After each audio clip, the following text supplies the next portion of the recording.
with roll call.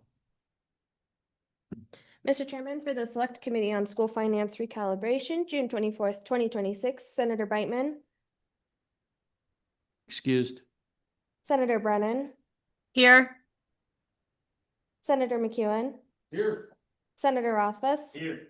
Senator Schuler, Here. Representative Andrew, Here. Representative Bear, Here. Representative Kelly, Here. Representative Nyman, Excused. Representative Yin, Here. Co-Chairman Heiner, Here. Co-Chairman Salazar. Here. You have a quorum. Great. Okay. The first item up for is recalibration overview, and I'll ask Matt Wilmarth to come up and the staff, and please take it away.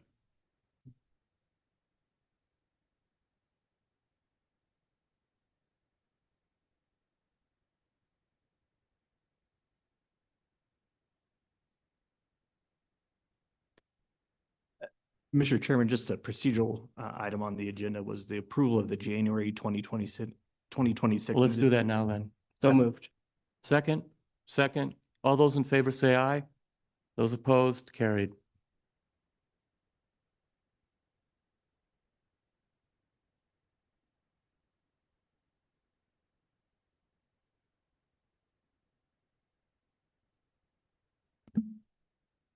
Thank you, Mr. Chairman. Members of the committee, Matthew Wilmarth, LSO, Deputy Administrator for the Budget Fiscal Division. This morning, Tanya, Ms. Heitrek, and myself come to you with just an overview of the work that the legislature completed on the 2025 recalibration effort during the 2026 budget session. This is the first meeting of the interim for the committee, so I just want to kind of review what occurred during the interim and then kind of look forward to what this current interim's work looks like. The legislature at the end of the session prepared a series of documents and updated information on the legislature's website. So I just wanted to highlight those resources for the committee and also the public. The first is a March 11th K-12 school finance summary. That's located on the LSO's legislative website under the school finance section. And this provides kind of an overview of not just the recalibration work, but also other K-12 education legislation that was enacted into law. It also provides detailed estimates for school districts on state funding from the K-12 Education Resource Block Grant Model and other state funding amounts.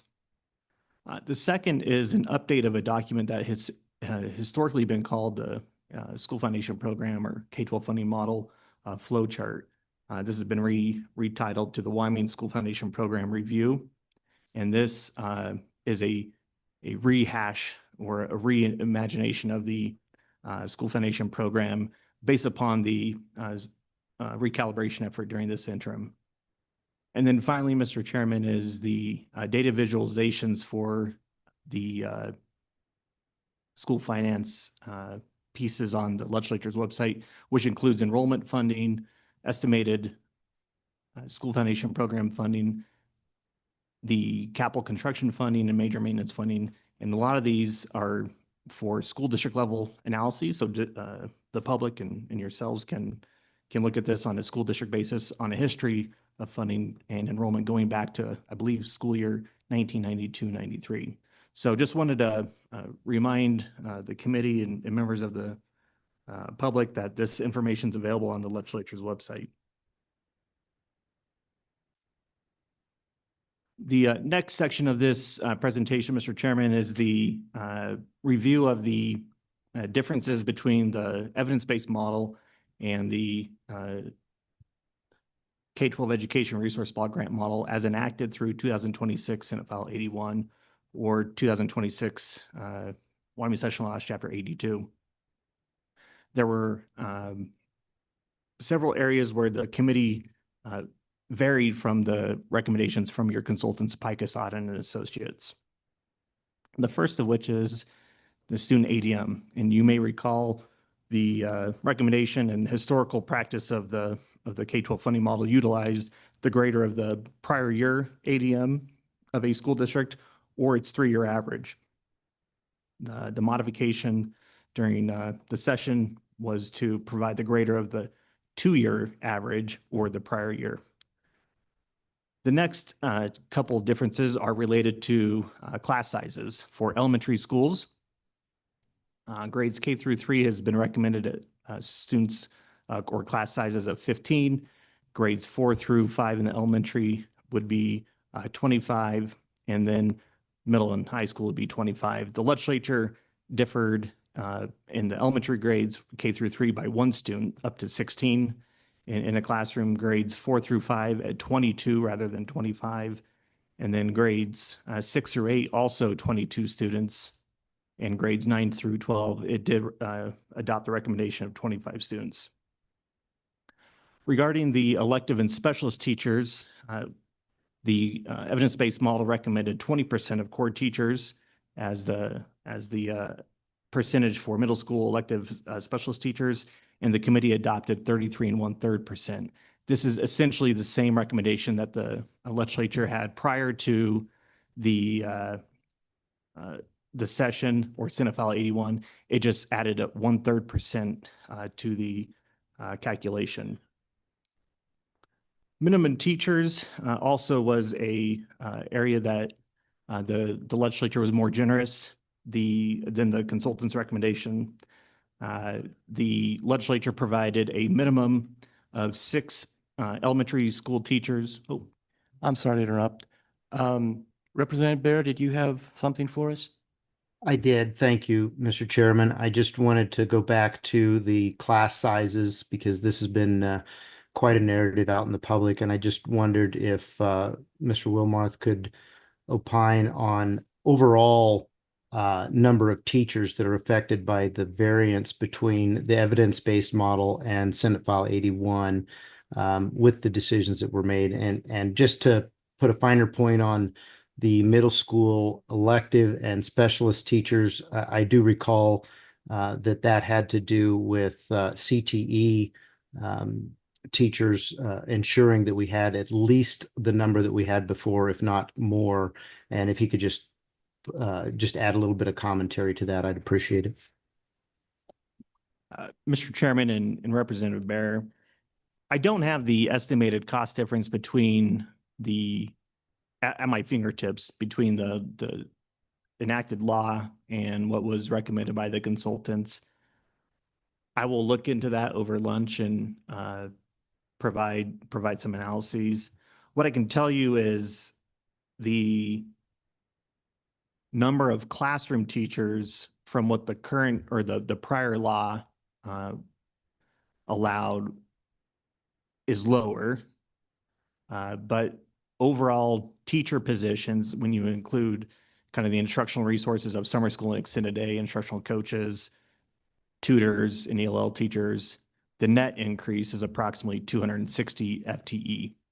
So when you take in all teacher FTEs, there is a net increase. When you just look at classroom teachers, inclusive of small schools and minimum teachers, there was a net decrease of approximately 750. But when you account for summer school and extended day teachers, instructional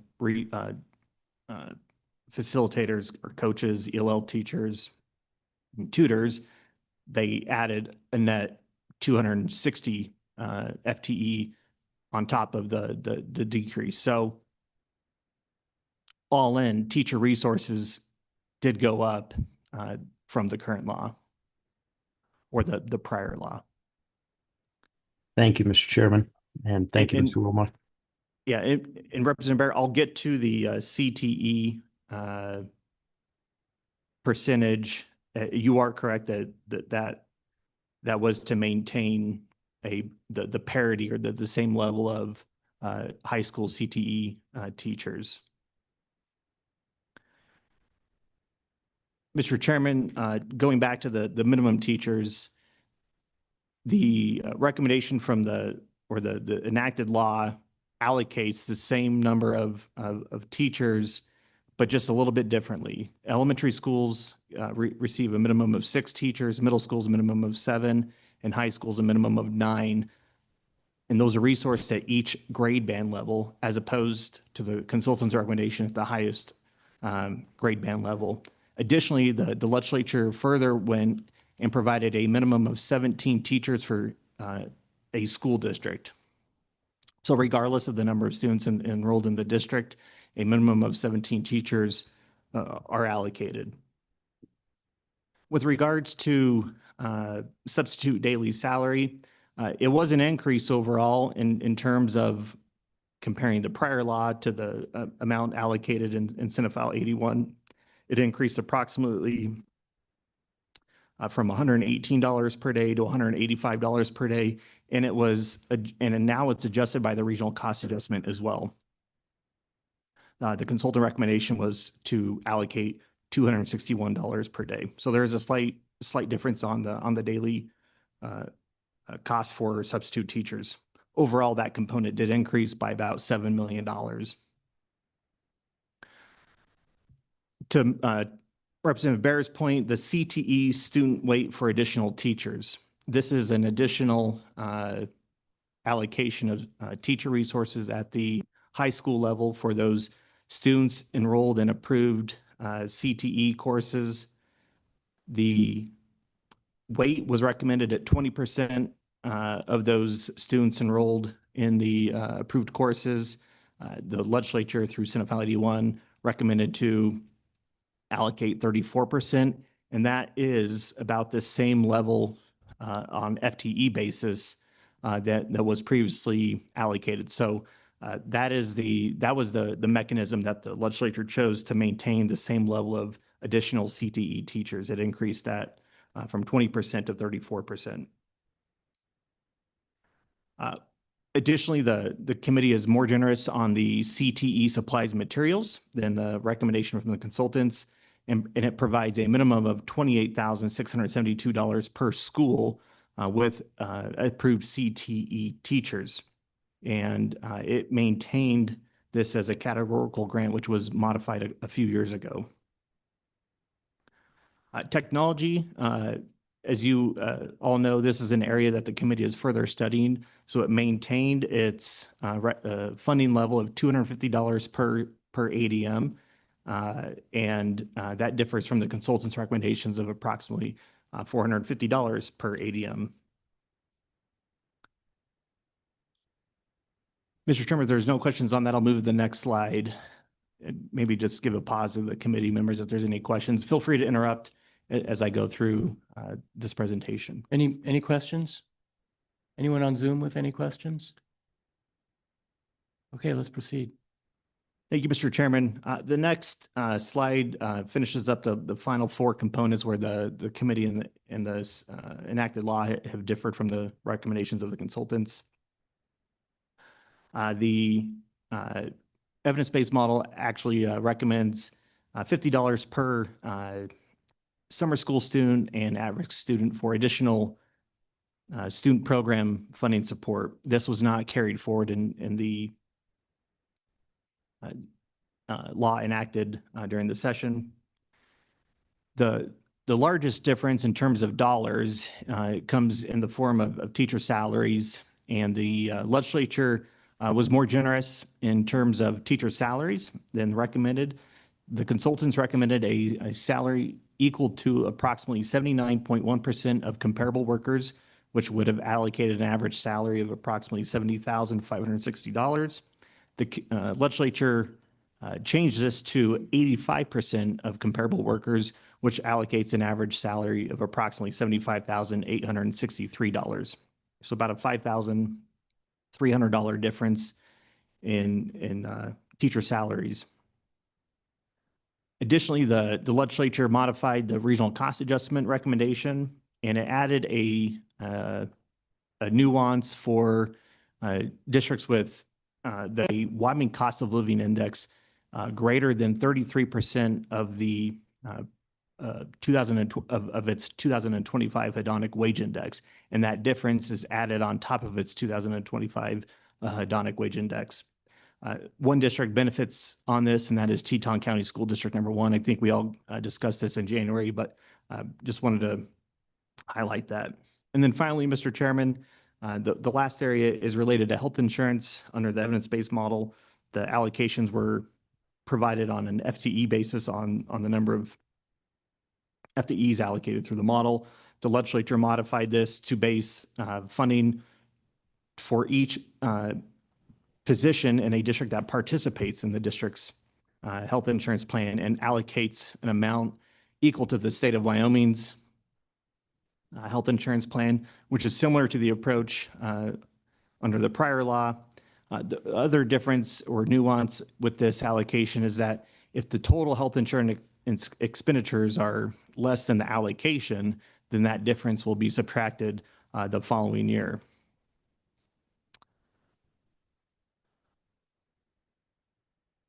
So, Mr. Chairman, just kind of move on to a new set of slides related to just kind of some high-level comments related to Senate File 81. As I indicated, the Senate File 81 was enacted into law through 2026 Wyoming Session Laws 82. You can find that on the legislature's website. One unique aspect of this recalibration as well was the formulas for the K-12 funding model have been codified into the Wyoming statutes. This is a different approach than what was previously adopted by the legislature. So each formula is written out within that statute, and that is codified in Wyoming Statute 2113-309.1. The total funding allocated to Wyoming school districts has been increased from the prior law by approximately $124.1 million. Of that amount, $114.1 million relates to the components of the K-12 funding model as outlined in 2113-309.1, which equates to about an 8.6% overall increase on a statewide basis. As I indicated in my previous comments related to teacher FTEs, total FTEs in the model increased by approximately 201 FTEs. So the teacher FTEs in total, or the instructional resources in total, increased by about 259. That means the additional or the difference between the 259 teacher positions and the overall increase in FTE positions was a decrease of approximately 58 FTE. So just wanted to kind of highlight that is from secretaries to custodians to central office staff, but a net increase of approximately 201 FTE model positions. Additionally, the legislature enacted a $10 million annual funding program for dual enrollment courses. And so when you add in the $114.1 million to the $10 million in dual enrollment programs, that gets to the $124.1 million total increase. And so that dual enrollment program is not within the model, but it's a look back to actual expenditures from school districts and completed courses.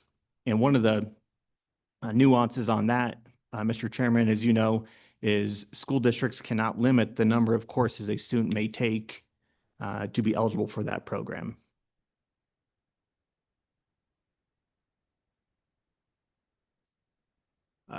Moving on, Mr. Chairman, the couple other areas that the recalibration modified relates to the student count for ADM. I kind of highlighted this. The change was from a prior year, or the look back of a prior of a 2-year average now as opposed to a 3-year average or its prior year ADM, the greater of those two counts. The next area I wanted to highlight, and I think you all are aware of this, is the instructional resources section. This is where the legislature has limited the expenditures of these resources.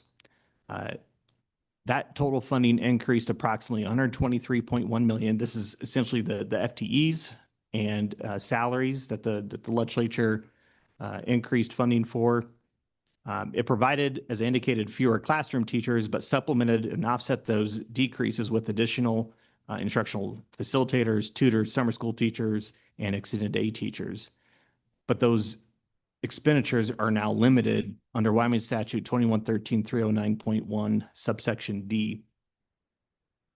And we also, through this recalibration, have resolved any cliff effects related to teacher positions. That was one of the areas I think that the committee kind of focused on, was to eliminate those cliff effects. I'll pause there if there's any questions related to the instructional resources. Representative Kelly. Thank you, Mr. Chairman. I just want to clarify here, we're going back to the increase in funding, roughly 124 million. That is roughly 124 million had the law not been changed. Is that correct? Mr. Chairman, Representative Kelly, that is correct. Okay. Please. Thank you. So 124 million more dollars. The ability to hire up to roughly 200 more full-time employees. And is that on top of a decreasing enrollment statewide too? Mr. Chairman, Representative Kelly, that's correct, yes. Okay, I just wanted that context because I know we're going to be talking today, Mr. Chairman, about some issues in the new funding model. I wanted to clarify it's not due to funding cuts. Great. Thank you for that clarification. And please continue. Thank you, Mr. Chairman. The next item is related to the teacher salaries. As I indicated, the legislature chose to be more generous than the consultant's recommendation. To put this in context, the average model salary will be about $76,580. Again, that's about 85% of comparable workers in the state of Wyoming. That represents a 20.7% increase in the model salary from the prior model. When you look at that on an actual teacher salary basis, so what districts actually paid in school year 2025-6, that equates to approximately $67,878. You compare those two, that's a 12.8% increase.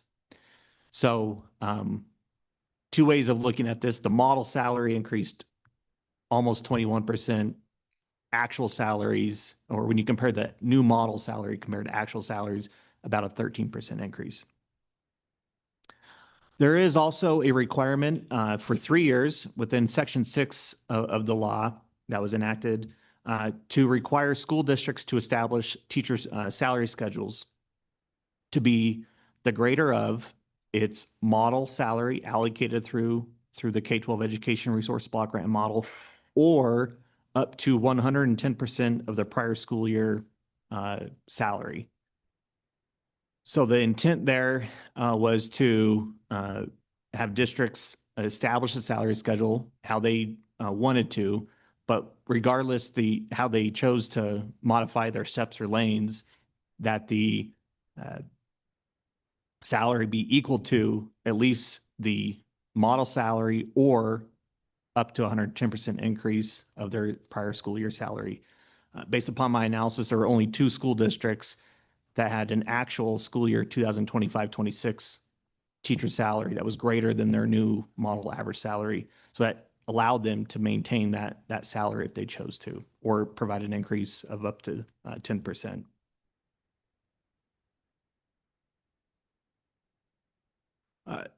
I've touched on this a little bit, but wanted to kind of get it a little bit nuanced on the FTE counts. One other area that the legislature focused on was related to pupil support staff. And as you recall, the legislature now specifically allocates 2 new components. One is elementary counselors, and the second is school nurses.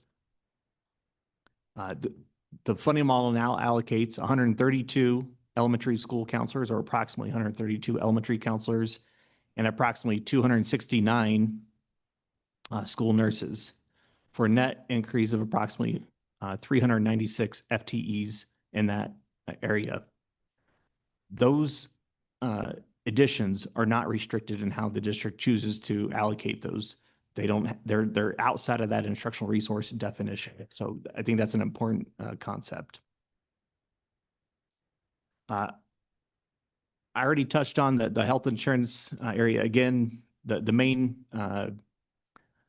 theme here is that the health insurance will be based upon those actual employees participating in a district's health insurance plan will be allocated an equivalent amount from the state of Wyoming's health insurance plan. Retirement, the legislature will continue to fund retirement, but it'll do the entire retirement amount outside of the block grant. This area was kind of bifurcated prior to the recalibration. A smaller portion was reimbursed outside of the block grant, and a larger portion, 12.69%, was allocated through the block grant. This full amount will now be reimbursed outside of the block grant based on district's actual salaries. And then again, I've already touched on the regional cost adjustment. It updated to the 2025 hedonic wage index, but importantly, this will now be updated on an annual basis. You may recall that the prior law used the greater of the 2005 hedonic wage index, the Wyoming cost of living index, or a minimum of 100. So there won't be that delay for updating the hedonic wage index. It'll be updated on an annual basis. A few final areas of recalibration. Special education. The legislature within Senate File 81 made a modification or amendment to the statute to reimburse districts on a quarterly basis for those students that are placed outside of the district.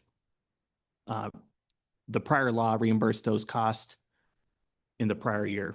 And so districts who may have a high cost student that's placed outside the district will be able to get reimbursed in a much more timely manner. Within that same theme, transportation, school districts will also now be reimbursed within 3 months of that bus purchase, as opposed to over a 5-year period. So again, districts will not have to wait over a 5-year period for that reimbursement. That'll be done within a 3-month period. Additionally, the legislature modified the law to eliminate any option for a lease of a bus, which will save on potential financing costs related to leasing. Yes, Mr. Co-Chair. Thank you, Mr. Chairman. Mr. Wilmarth, a little bit of a side note on transportation as I've been out in my communities. One of the issues that's been brought up is why can't we have the option of purchasing an all-wheel drive bus for some of these rural routes? And possibly this has been dealt with in the past, but if you could just speak a little bit about that, because there's some concerns out there with the safety of kids in winter conditions. Mr. Chairman and Chairman Heiner, I'll have to defer to the Department of Education on the specifications related to buses. My understanding is that the Department of Education by law is to establish kind of a base price and specifications related to buses. And if districts choose to modify that, those changes are considered an enhancement and they pay for those costs. But I'm not familiar with that nuance related to an all-wheel drive bus. I do know there are instances where rather than a bus, a multi-purpose vehicle or like an SUV can be purchased for transportation of students. But I'll leave that specific question to the Department of Education, if you don't mind. Mr. Chairman, another area where efficiency or on payments for the school foundation program occurred was the legislature started payments from the school foundation program 1 month sooner than the prior law. rather than beginning payments on August 15th of each school year, that has now been increased or up to July 15th. So districts are benefiting from one additional payment over the entire year or fiscal year. And the loan that each school district may partake in, if they're eligible, can be extended on beyond December of the fiscal year. Under the prior law, a loan was granted from September to December, and the district had to pay that back. That now can be extended beyond that December and is available on a yearly basis. One other modification of the law was related to state revenues. Revenues collected by a school district are considered state revenues. We generally call them local revenues, as primarily made up of property taxes. But one area that the modification occurred was in school district investment earnings. And now 1/2 of a district's investment earnings will be considered a state revenue for purpose of the school foundation program. And we kind of talked about that during the January committee meeting. The nuance here is, I will say, it is limited to the district's general fund. The Department of Education has interpreted this to, and the analysis that was provided in January was that this is limited to the general fund. So wanted to clarify that as well. The final two items, the first is cash reserves. The legislature back in the 2021 session increased a district's ability to carry over its cash reserves to 30% of its prior year foundation program guarantee. That is still the law after Senate File 81, but it will be decreased to 20% effective in fiscal year 2028. Additionally, the law removed the pre-97 cash reserves as part of that cash reserves analysis.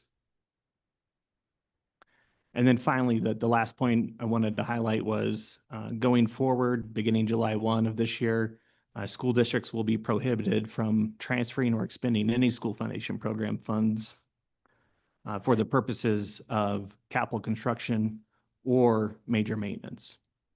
And I'll pause there, Mr. Chairman. Senator Office. Thank you, And Mr. then Representative Kelly. Thank you, Mr. Chairman.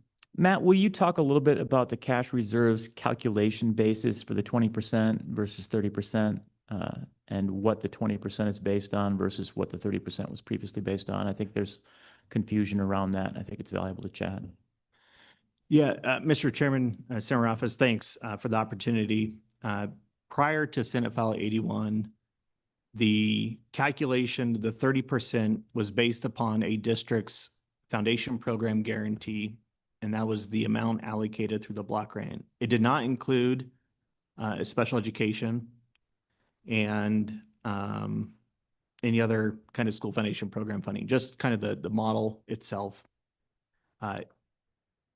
That foundation program guarantee amount, if you take 30% of that, that is the maximum amount a district could carry over.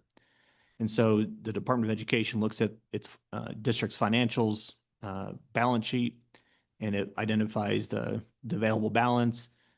And it also then subtracts from that amount in the prior law what the Department of Education, the district, determined to be its pre-97 amount, which was an amount determined way back in 1997, as this was the revenue that was collected or available at the end of the fiscal year, I think 1996, June 30th, 1996, or June 30th, 1997. So the district just had that amount excluded from its available balance on its financial sheet. And so in theory, its carryover was 30% of its foundation program guarantee plus that pre-97 amount. After the law was changed in Senate File 81, it's still the foundation program guarantee, but also added to that calculation, that 30% calculation, is its special education amount, which is approximately $300 million per year. So that's another 30 million statewide that can be carried over, or sorry, 90 million that can be carried over, plus the retirement funding that's funded outside of the block grant.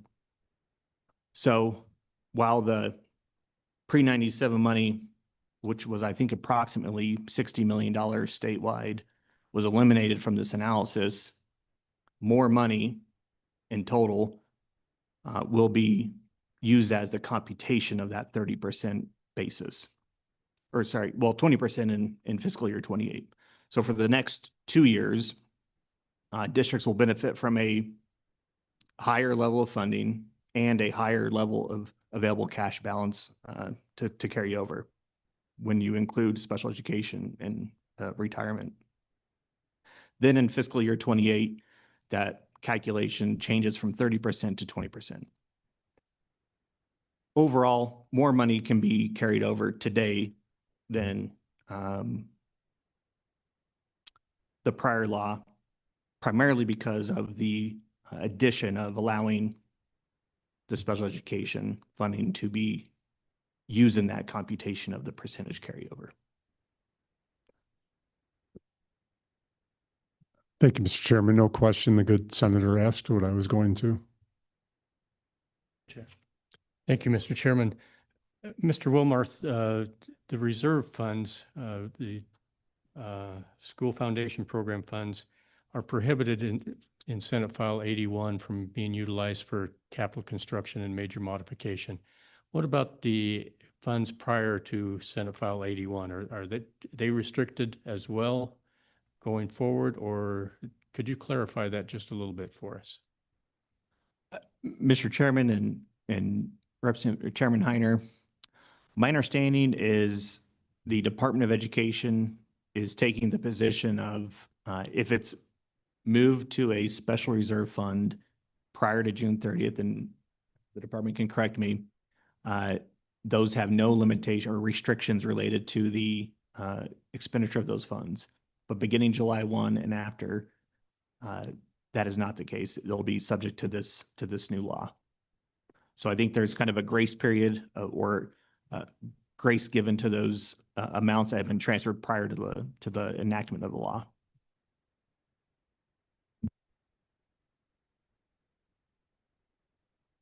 Thank you, Mr. Chairman. And Matt, that brings up more complexity, which we might need to ask the department about how they're looking at it, which gets into how the reserve funds will be treated moving forward with dollars first in, first out versus prior expenditure, thinking about the 1997 funds in particular, which are effectively unrestricted expenditure funds, and how those will be accounted for off in the future.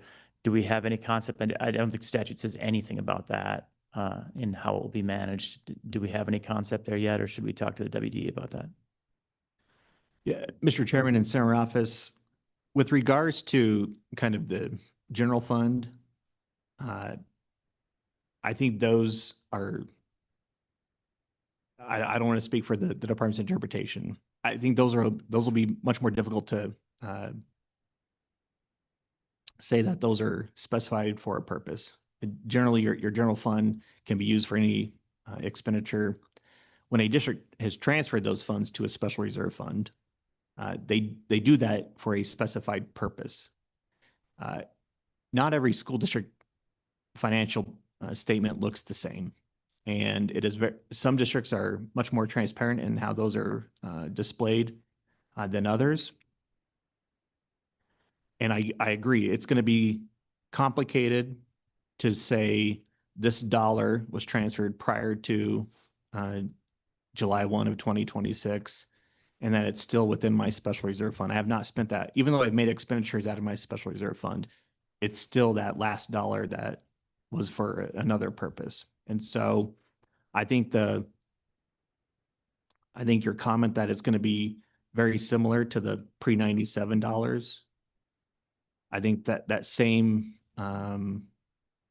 complexity is going to be borne by the treatment of these dollars after July 1. And that's certainly something that the legislature could weigh in on and maybe clarify that there is no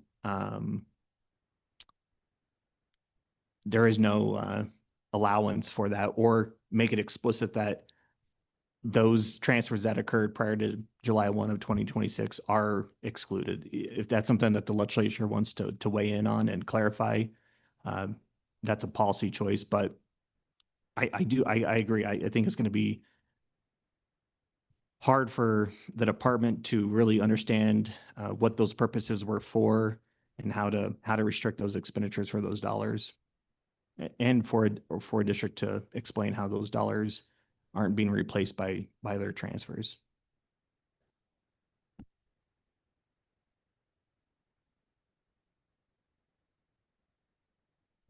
Mr. Chairman, the next two slides are illustrative and purposes. The first one relates to the dollar change by school district. And again, these are estimates. These are LSO estimates at the end of the session, and obviously actual expenditures and actual ADM and other data will influence what this looks like for next school year. But this is the how is that $114 million increase in the funding model components distributed by school district in terms of dollars? And so you can see your favorite school district and see what that estimated increase. It ranges from approximately $40,000 increase in Weston County School District number 7 in Upton, all the way up to about a $15.8 million increase in Laramie County School District number 1 in Cheyenne.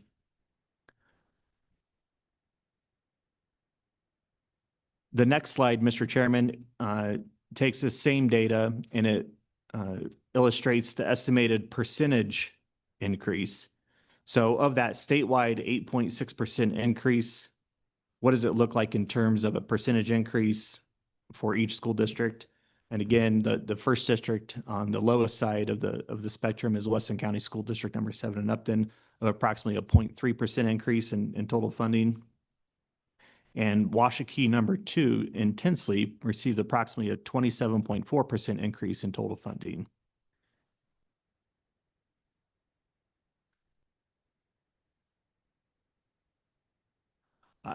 Mr. Chairman, the next slide is a graphic from that revised school foundation program overview.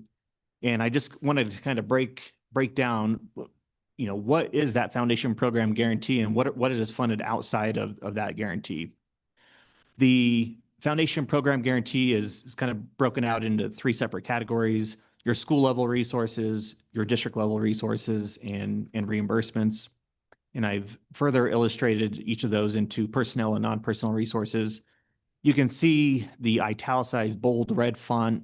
That is your instructional resources. Those are those restricted amounts that the legislature has imposed on the education resource block grant model, which cannot be expended for any other purpose except for instructional purposes. All of those other components in that foundation program guarantee are not restricted. Those can be expended for or based upon those priorities of those districts.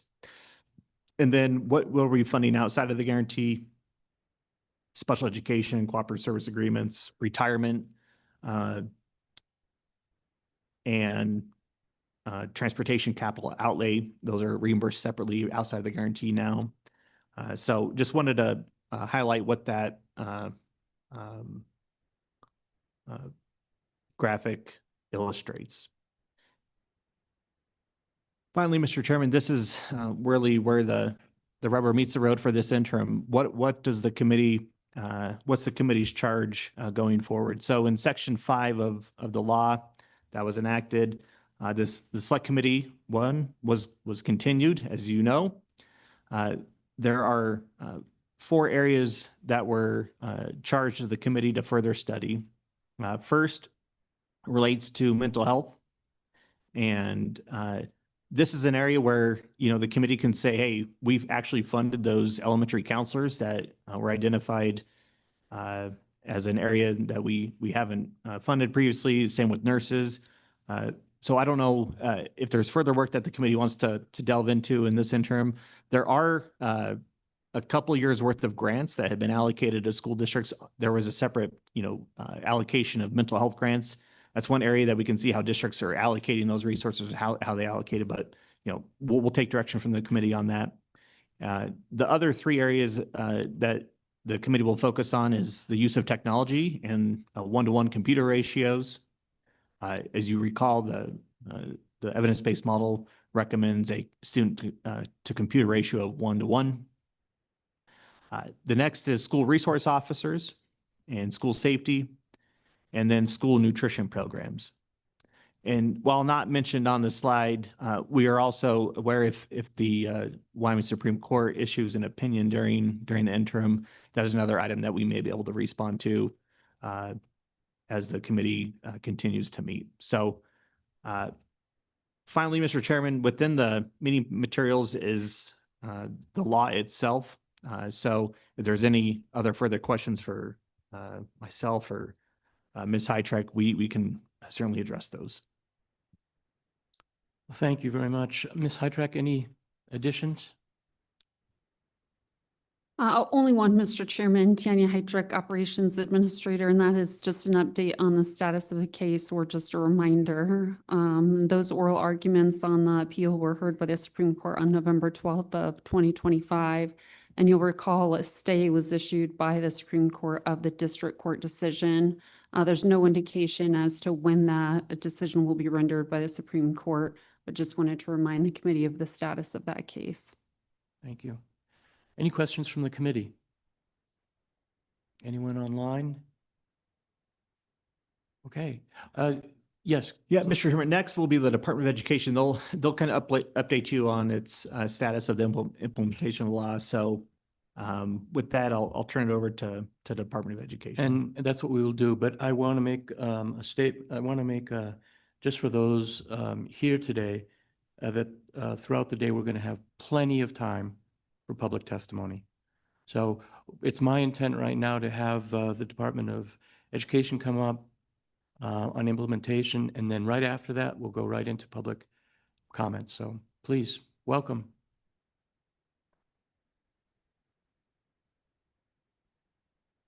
Chief, good to see you.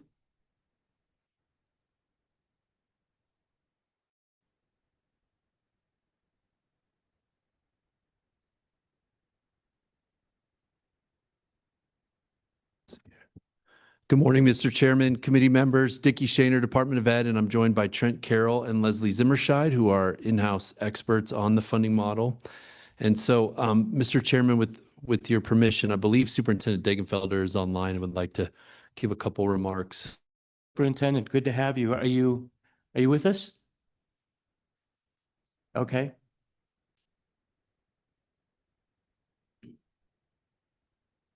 There we go. I believe I am now. Can you hear me all right?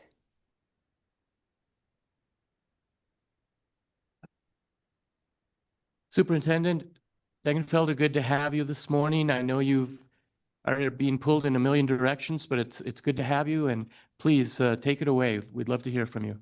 Great. Well, good morning, Mr. Co-Chairman, members of the committee. I'm sorry I can't be with you in person today. We have a State Building Commission today as well. So joining you virtually, but did want to thank you for taking up this as an interim topic and looking at these additional topics as it relates to education funding and to clean up any unintended consequences of the bill that passed this most recent session.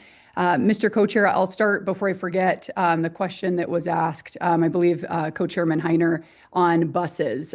This is something that we have been discussing and is a topic next week at the Pupil Transportation Association Conference. I don't know that we've historically bid on Type A buses, but I'll also let Mr. Carroll address any more detail here if you'd like. First, Mr. Chairman, wanted to highlight some of the work that to different aspects of the bill, and then updating guidance documents as we go. These guidance documents are available on our website, and want to be clear that these documents have been very much living documents, updated as we go, as we run into more specific situations or questions that are posed by the districts, and then we update them. Many times we do have differing opinions by attorneys, and so have been working through those. One example was the area of health insurance and then local revenues. Our interpretation on local revenues is that this is limited to the general fund, as Mr. Wilmarth mentioned. And so I think we've gotten to a good place there. Again, these are on our website, and I have asked the district superintendents to continue to send questions or areas of concern to myself and my team as we continue with the process.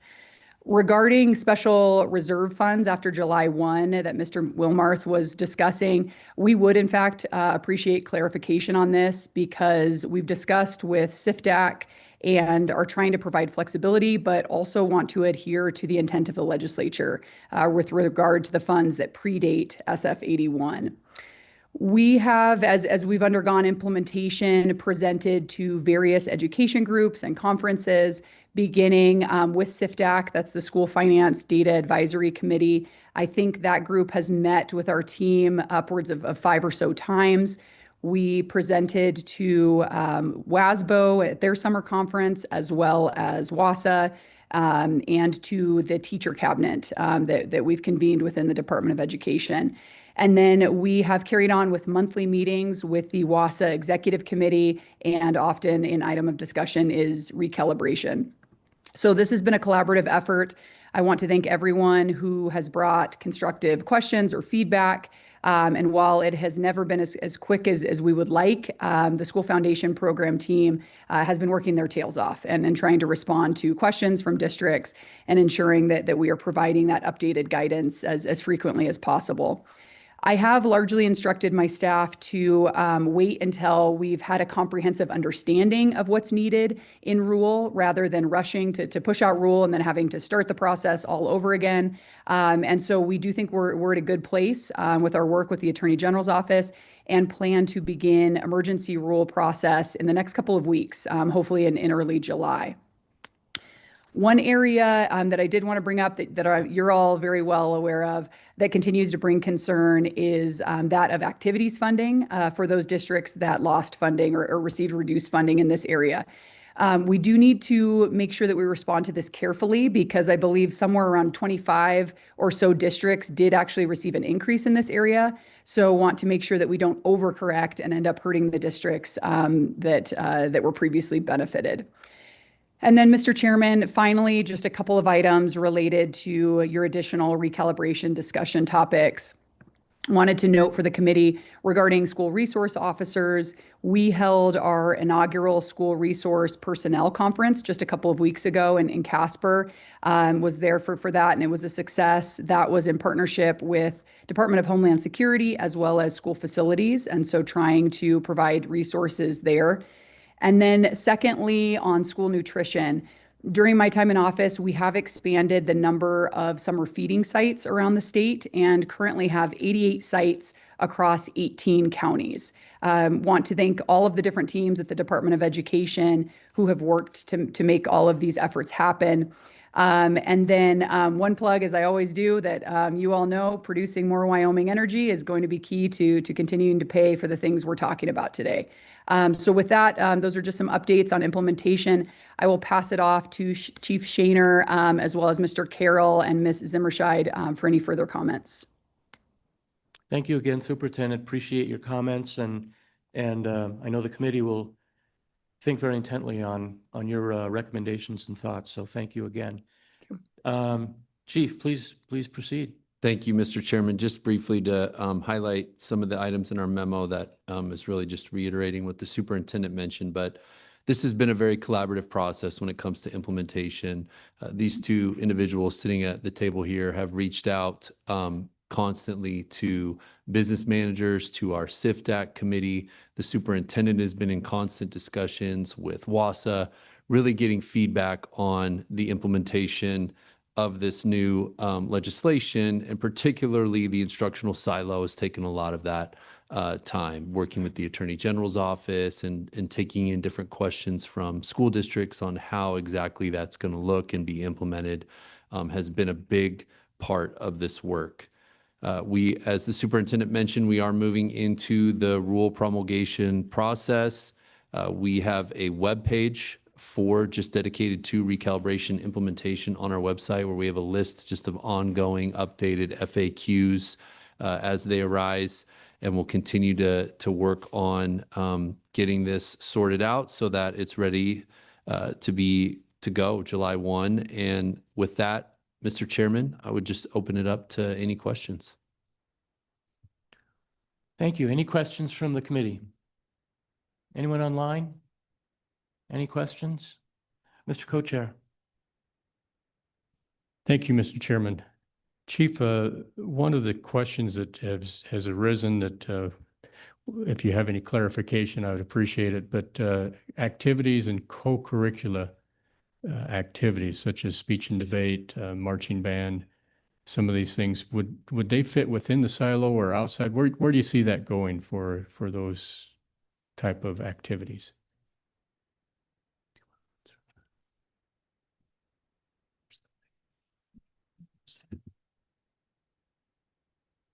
Mr. Chairman, Trent Carroll, Wyoming Department of Education. It's a good question. We're still fleshing out some of the details with the silo. There's a lot to it, and we've had a lot of different questions. There are a couple of main things that we're focused on, and this will be reflected when we promulgate our rules. So first, the way the funding's generated in the model, as you know, it's based on those positions that were listed in that section, which created the instructional silo. So your teacher positions, core teachers, specialist teachers, paraprofessionals, all of those specific positions. So we're trying to stay pretty well aligned with the statute, knowing that there are going to be some edge cases there where you may have an instructional activity that is close enough to that instructional purpose, the classroom, that it would be allowable. But we have to be careful, maintaining the intent there with the silo and other things. So it's a work in progress. But really the two main things that we're looking at would be the instructional services criteria and the basket of goods and using that list. And I believe that there is a provision in the basket of goods that references activities and co-curricular activities with an educational or instructional purpose. So that's kind of where we are right now. More information to come on that, but that is a question we've been working on. Yeah, Senator. Thanks, Mr. Chairman. Just following up on that, because I do think that those co-curricular activities can be read either way. If it's in the basket of goods, that then certainly lends credence to it. And I guess this is still under development, so we don't know yet, but there's obviously the in-school portion of co-curricular activities versus the out-of-school associated portion. And for some of those, you have, associated additional pay that goes towards salary for serving in that capacity. The debate coach, for example, is going to receive additional salary for being the debate coach. Can you talk a little bit more maybe about the nuances of the direction that seems to be going and how we might draw reasonable lines there to incorporate some aspects of co-curricular activities clearly? Or is that something that we literally just don't quite know yet, which I would totally understand if that's the case? Mr. Chairman, Senator LaRofus, I don't have a great answer for you on that today. You've highlighted exactly what we're working on. And we'll have to draw some lines there around what's allowed and what isn't. I think that overall, we've tried to be as flexible as we can while honoring the intent of instructional purpose, knowing that districts are struggling in some cases with funding and making everything work. And so, that's kind of the lens that we're looking through, but making sure that we stick to instructional purpose. So we really need to define some of those things when it comes to the activities, and that's what we'll be working on. Thank you, Mr. Chairman. And I heard anecdotally a story of a district that was looking at cutting their band program, for example, because they didn't feel they had enough flexibility to fund it under recalibration. And to me, that seemed entirely contrary to exactly what should easily be funded through recalibration. So I was kind of surprised by that. Hopefully that has resolved itself. I can't imagine that ended up going forward, but it seems like the guidance that you'll be putting forward will hopefully address that and make it very clear that yes, band programs, even the marching band aspect of that band program are probably very clearly within that instructional silo. Does that seem like something we can be confident about to communicate? Mr. Chairman, Senator Office, absolutely, we will communicate that. Yes, Senator Schuler. Thank you, Mr. Chairman. Just follow up too on the promulgation of rules, because I know lots of districts are concerned. Any kind of a timeline that you can kind of put forward? I know the superintendent talked about a couple of weeks on some things, but is there a final timeline that we can kind of look forward to, or the districts can, to kind of have an idea so they can get things going? Mr. Chairman, Senator Schuler, yeah, great question. We've been working on the rules kind of all along the way. We haven't started the official process yet, but really just creating the content that will ultimately go into those rules. We have a separate chapter for the dual enrollment reimbursement program, and that one is nearly complete. We've been working on final edits over the last couple of days on that one and going through final review. So that one will probably be the first to go out. As far as the other updates go, we've kind of divided those into different categories. We have, I guess, routine type updates and changes. So an example would be like the 3-year average ADM changes to 2 years. So we need to update any reference in our existing rules to accommodate for that. But then we also have the bigger pieces that are entirely new. So average teacher salary, health insurance funding, eligibility, retirement eligibility, the silo. Those are some of the big ones that will be coming. And as Superintendent Degenfelder mentioned, we're hoping to kick off that process here in the next couple of weeks. That'll be our primary focus starting in July. As you know, June is a busy month with the end of the fiscal year. This year, it's end of a state biennium for us as well. So a lot of other things going on besides recalibration, but we're making good progress and we're ready to get those out there. Okay, other questions? Yes. Thank you, Mr. Chairman. I don't know that this is going to be something you look at or talk about in a few minutes, so I'll just get to it. It was one of the things that was pointed out by the superintendent. We discussed it a minute ago about the mechanism or the desire for clarity for the mechanism for expenditures from the reserve accounts and how those funds will be designated. This is something that honestly, we probably should take action literally on, or at least provide some general guidance ahead of July 1st, because this July 1st, a few days from now, like a week from now, is actually the date where that becomes applicable. Have you been providing any preliminary guesstimate guidance, and how has that been going with regard to expenditures associated with those reserve accounts and whether they'll be flexible moving forward after July 1? Mr. Chairman, Senator Rothfuss, we have provided preliminary guidance on that. And our position has really been that any transfers that were legally completed before July 1st can continue to be used for the purpose in which they were transferred. And so we're taking that effective date of July 1st and then a prospective approach for the prohibition on the major maintenance and capital projects. So that's our initial position on that. You know, obviously, anytime we can have additional clarification, if clarification is needed, if there was a different intent, we would certainly appreciate that. And then going forward, the issue of tracking those funds, you're right, it does become a little bit complicated. We've experienced that with the pre-97 funds for a long time, but we will need a mechanism to ensure that funds that were transferred before July 1st and can legally be spent in a certain way can be separate and accounted for that way from any funds that may be transferred in the future into a special reserve account. So those are the logistical pieces that we're working on with our SIFTAC folks and business managers so we can have everything in place that we need to properly account for those funds, knowing that there will be 2 different categories essentially after July 1.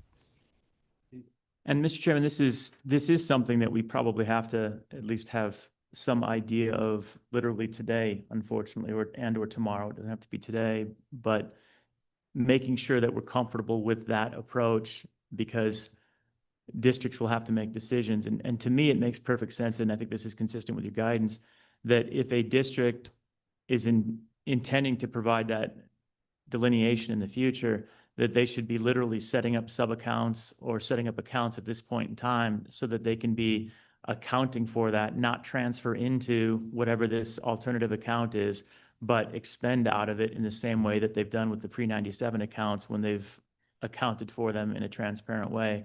And maybe that can be a guidance, something for us to talk about, but really get districts over the next week to set up clear accounting for these are the pre-26 funds. That'd be great for the next decade. So that delineation is clear from an accounting standpoint. Does that make sense? Mr. Chairman, Senator Rothfuss, yes, it does. And we may hear from some business managers today during public comment, but we've had these conversations. We have a lot of very smart people out there in the field, and I believe that transfers and some of that work has been ongoing over the last few weeks. Yeah, great. Other questions? Yes, Representative Yin. Mr. Chairman, thank you. Do you guys have stats on how reserves get used basically by districts across the board? I mean, I understand. I'm curious because, you know, we create policy on how much they can have, what they can use it on. So I am curious if there is some sort of idea of how they get used other than just, you know, carryover funds that they need for expenses throughout the year. Mr. Chairman, Representative Yin, we don't have a lot of granular data on how those reserve funds are used. Certainly, there are restrictions in statute and how those funds can be transferred, the percentage of funds that can be transferred each year, and districts would have all of that information available. But once those funds are transferred out of the general fund, we can see balances on their audited financials, on the balance sheet, for major funds and other things. But as far as the activity within those funds, we don't always have a lot of information on that. I apologize. Superintendent Dagenfelder, did you have some comments that you'd like to make? No, I'm good. Thank you. Okay. Ms. Adam, anyone else have any comments they'd like to make? Members of the committee? Anything? Mr. Chairman, just Yeah. one thing to add on to the superintendent's response to Chairman Heiner's question about the all-wheel drive buses. It's my understanding that only the small buses, the type A buses, have that as an available feature. I think there are aftermarket conversions and other things that can be done on the larger buses. We're probably most interested in those smaller ones. Usually these scenarios where we get the request, it's for maybe picking up a smaller number of kids on a very rural route. And historically, we've been able to accommodate that with the multi-purpose vehicle, like Mr. Wilmarth mentioned. Usually those would be like a four-wheel drive Suburban or a similar vehicle. But we have had a request for something a little bit bigger that could maybe accommodate a few more passengers, maybe allow districts to consolidate two of those Suburbans into just one small bus. And so that's what we'll be discussing next week at the WPTA conference in Casper. With the vendors will be there. So Bluebird, Thomas, I know they both have some options there with the Type A's. So we can loop back with you on that when we have a little more information. Good. Well, I know you folks will be back this afternoon to talk about the school nutrition program. But with the absence of any questions, I'd really like to get into public comment now. So appreciate it. For those of you online and those of you here in person, it's always been our policy in recalibration to give as much time as needed so that you can all be heard, you will all be heard. My only request is that during these public comments, that you focus your comments on the area that we're concentrating at the moment. All these issues are going to be addressed today and tomorrow, and obviously public comment will be given after each issue. So with that, we have 3 chairs. Please come on up. I'd love to hear from anyone who'd like to give public comment. And I simply ask that you give your name and who you represent, if anyone other than yourself, and take it away. Who's first? Mr. Senator? Chairman, Co-Chair, I brought along my favorite business manager. Good to see you, Senator. I think my second favorite business manager's in the audience, poised and ready to go. So with that, I'll turn the time over to him. Chair, members of the committee, thank you. Welcome. My name is J.C. Inskeep, Director of Finance, Lincoln County School District Number 2. Just kind of maybe some talking points before I lay out maybe kind of three things. Understanding that this isn't an intent to complain or to just provide maybe a narrative, but to provide an idea to share with the committee. In the capacity of education and what Lincoln has done, I just wanted to share next year. So one, thank you. The funding was provided and received, and we have done allocations in a budget. Actually, a budget will be in the newspaper here next week, and then we'll do an adoption through state statute. When we look at that, for us as a district, with the increase and then the cost of living, in essence, what our cost is where we live, 14% increase. So the model average salaries is for us is $77,000, and that's amazing.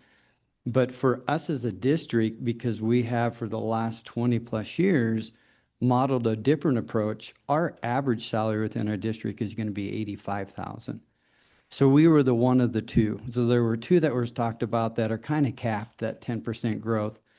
In that capacity, because we cover benefits, in essence, an increase in the benefits, our teachers next year, or anybody, support staff, certified staff, sorry, we're at 15.6%.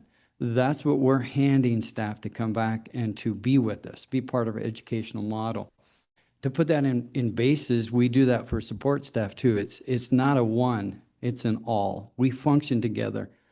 With the support staff underneath the same rules, the amount, in essence, dollar per hour, health insurance, and the Wyoming retirement differences, we're at 13.8%. And then we always step into admin, and we all know that it's a dog we kick. I just wanted to share that with you, that within our admin, only 10.7%. And so what we end up doing is the base increase stayed the same for all of those groups, and then they have a step in the middle. So we're really not stepping over to pick somebody else up, and I just wanted to share that with you. So as we walk down this narrative, as explained underneath 2113-309, 1D, talks about the removal. So there's three things. We talk about a removal of expenditure restrictions, and I think it's understood why it was there. And as districts have come collectively together and adopted new salary schedules, which I would think WDE will report back next year on, is pretty amazing. So the amount of money and the salary schedules that we've seen throughout the state and adoption for staff is awesome. Teacher will have that freedom and that ability. With the removal of that restriction we've talked about, in essence, it's really targeting the term instructional purpose. And I would share with the committee that everything we do in an educational realm inside a building is the instructional purpose. That's what we do as an educational institution. The second piece, if that is removal, in essence, the restrictions, then you would also have a section 2113-340, and it just talks about the reserve account. So if we don't have, in essence, the term silo, then we wouldn't need that. And then the third would be just turning the autonomy back over to the school districts. So within the funding, not asking to change the funding, but asking that the adopted salary schedules that a school board would adopt or could afford or choose to afford, that's coming back to the state in a reportable format, which is already in Senate File 81. So I'm not looking to change all of the narrative, just allowing to remove this piece of the puzzle that allow us, in essence, freedom. And you'll talk about activities later. We're third in the row of the decrease, and the two above us was 10,000 plus students. We only have 3,000. So it did affect us, but that is just a narrative that we would love to have that flexibility back for we could solve that problem if it's not solved in a future meeting. So stand for questions, please. Any questions? Thank you. Appreciate your comments. Thank you. Senator, anything? Thank you for giving us the time on that and hearing it. We've been spending some time since session working this out. I've been meeting with my business managers, both one that's poised and ready to go in the audience and the one that you just heard. Thank you for hearing us. Thank you, Senator. Good morning. Good morning, Mr. Chairman. Jeremy Smith, Business Manager, Sheridan County School District Number 1. Thank you for being here. Thank you for re-looking at these topics. I'm going to use the two to glow, one to grow methodology with you. So, number one, the special education improvement in terms of the more rapid reimbursement for out-of-district placements, that's a huge win for districts across the state of any size. And so I appreciate that very much. It's a massive improvement, one model to the next. So I just wanted to pass that on to you. Also, certainly the teacher salary percentage, going above and beyond what was recommended by the consultants at 79.1% versus 85. I'd still argue it should be more than like 90, but hey, it's a massive improvement for our certified teaching staff. So I want to thank you for that. The one I want you to think about was not actually mentioned in the testimony by LSO or WDE. It's the taking of our interest earnings. Starting July 1, when we fill out our new reports, they're going to retroactively take half of our interest earnings pre-law. And then in the future, you're going to continue to take half of our interest earnings. And so the reality is that was the money we used to fund the things you have not done yet. Activities, SROs, all the things you're going to deal with over the next couple of days. And so removing that, it just seems silly to me. So because the legislature, you guys don't move very fast. I know that's not a shock to you, but the speed of changes in education is much faster than your ability sometimes to respond to them. I mean, it took you 20 years to adopt another recal. So let me dive into this. Yes, sir. The interest earnings, can you tell me what amounts we're looking at from your school district as far as those numbers? And then secondly, can you give us an idea of what your expenditures, what those were for? Absolutely, Mr. Chairman. Thank you for the question. So in our district, historically, because of the relatively recent change in inflation and short-term market interest rates, we have been earning on that 4-ish%. We've been earning about $250,000 a year in interest. Going forward, if I earn that same $250,000 a year, you're now going to count half of it, $125,000, as a local resource and reduce our entitlement payments as such, because we're an entitlement district in Sheridan 1. And so what we've used that money for is literally SROs.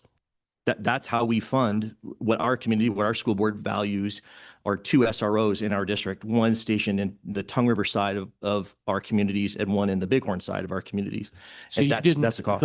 So your school district didn't have the money, the size to do any capital construction or anything like that with the amount? No, sir. I mean, $125,000 is, you can't buy carpet for this room for that kind, Or maintenance. Yeah. It was never used for that. We use the funding in the model generated for routine maintenance and major maintenance grant for major maintenance. For us, we used that interest earnings for things you hadn't contemplated funding yet.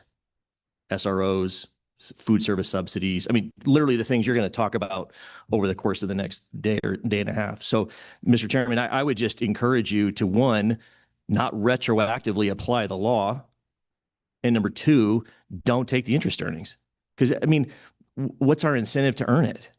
It becomes very little, right? I mean, you half of our effort just got taken away. So, Mr. Chairman, I mean, that's the one to fix, I think. But again, I still want to focus on the good stuff you did. I mean, the special ed thing is a huge deal for us. The teacher salaries are a huge deal for our district. But I do want to highlight there's no reason to take the interest. So. Senator Office. Thank you, Mr. Chairman. Well, the original reason was equity. And so I want you to explain how it's equitable for districts that are holding more money than other districts just based on the cash flow that's provided by the state, which has nothing to do with need. It has nothing to do with equitable education. It's just everything about the fact that you either do or don't have minerals underneath you at any given time. How do we have an equitable system that allows some districts to randomly get the yield that you're talking about, where you're providing $250,000 a year because of the amount of cash flow that you have to invest relative to another district that has close to zero of that same revenue? Give us an equitable solution. So, Mr. Chairman, and Senator Rothfuss, to your question, my answer is your funding model already does that. Mineral wealthy districts are only allowed to keep the amount of the foundation guarantee, right? Everything else is recaptured by the state and sent to districts like mine. So in theory, in real practicality, that's true, that our cash flows are different, and there'll be times where they've got a lot of money, but then times they got zero money and they're borrowing from things to make payroll because of how they have to make recapture payments. In my district, it's very sort of steady Eddie, right? I get a payment every month. I'm allowed to invest that until it's used. And so, Mr. Chairman and Senator Rothers, I think your funding model already addresses the equity question. Representative Kelly. Thank you, Mr. Chairman. So, Mr. Smith, what I'm hearing is basically what was meant to be a move towards equity to provide funds for schools. We have a district like District 1 in Sheridan, which smartly invests its money, gets a return on it, and then turns that back to the kids. Some districts cannot do that. So there was the idea we would take half of that and send it to districts that cannot do that. Your view, is this basically punishing good behavior for smart money management? And what are your incentives if we continue to go this route? Mr. Chairman and Representative Kelly, thank you for the question. Yeah, I think that's exactly what it does. Every district has the opportunity, or did, to spend the allocated dollars for the benefit of the students of their community. If they were able to find a better health insurance program, or if they were able to, buy computers at a cheaper price than their neighbor, or however it was that they were able to put some funds into a reserve for the future, a lot of things you didn't expect, right? And to cash flow.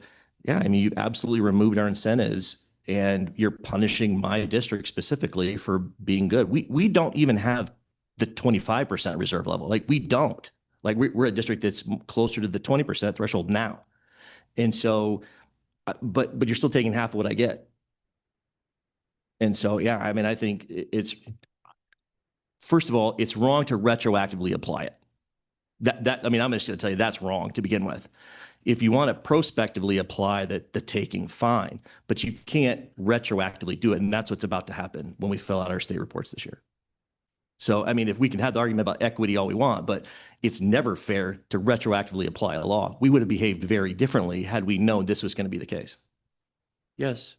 Did you have a follow-up? Are you good? Okay, Senator. Thank you, Mr. Chairman. I'm curious what you would have done differently. It seems like optimizing the return on the value would have been what you would have done under any circumstance, whether you're getting half of the yield or whether you're getting the whole yield, I would expect. And if this is not accurate, we need to know that districts are not going to be investing to optimize, because the assumption when we left half was that you would still be investing to optimize. So how would you have done it very differently? Mr. Chairman and Senator Rothfuss, it's a good question. So specifically in my district, I would have left less money in my general fund cash reserve. I would have put more money into other special reserves. We never transfer the full amount. We just didn't, right? We just kept it where it was because we knew we could use it and it was flexible to use it, and we generated interest to be flexibly used now and in the future. But if you're going to take half of it, well, I'm going to have less for you to take, because I can move it to those special reserve accounts. I can put money into our food service accounts. I could put money into our insurance reserves, all kinds of things that are legal transfers. We would have done more of that because those funds are not available for the taking. And because of how we bank and we have sweep accounts, I can cash flow everything. So Mr. Chairman, Mr. Senator Office, I would have had less money in our general fund cash reserve. And Mr. Chairman, with that, I'm done unless there are any other questions. Thank you. Thank you. Articulate. Yes, welcome. Good morning. Good morning, ladies and gentlemen. Justin Parentoni, Superintendent of Laramie County School District Number 2 and also President of WASA. Just to capitalize or piggyback off of that last question, on the reserves, you don't take the money. You take the percentage and you put it against our money that we would get from you next year, and it's a non-siloed money. So the side of the equation that was already a little painful is more painful, because you're not taking the money and putting it in a special account for other school districts to apply for to do the things we're not doing. We're just getting the percentage that we had held against our entitlement in a non-siloed way. It doesn't come out of the siloed side equally. It's strictly a non-siloed piece that gets hammered. So just that's part of our walk. That's part of the things we've learned. I get to sit in front of you to share some other things. The first one is that the way that utilities will be calculated because of the bill will severely hurt districts. And that's because it's down to 1 year, and we're all aware of how mild this past winter was. And that's what we're going to use for next year. Many districts, mine included, are under the charge that we do not use our savings account to pay for day-to-day, to pay for operational accounts. So we're going to be put in a really awkward position statewide next year, thanks to a mild winter, because of how utilities are funded. So I'd ask you to look at that again. And then my final perspective for you is this. I have a staff of about 200 staff. Half of them are classified. Not every one of them is listed in your model, including instructional aides. So if there's not an FTE generated for a para in a year from now, that's not an insurance piece that we can use. And I know we're going to talk about food service a little bit later, but I just ask you not to assume that because when this went into place in January, that we had these ideas of what they were going to do, that that's what's going to happen. We have learned through working with the WDE and SIFDAC that they are going to follow as close to the letter of the law as possible. And I understand that, but there won't be any assumptions. If it doesn't say this specific thing, we're probably not going to get a rule promulgated to allow for that. I think Mr. Carroll was his statement earlier was this: I don't see it written there, so I don't think we're going to be able to account for some extracurricular that you had talked about because it's not clear. And if it's not clear, it's going to be conservative. So I'm just asking you over the next 2 days if we're going to make some statements about moving forward with some clarity for rules in the next week or so. There's a lot there to talk about.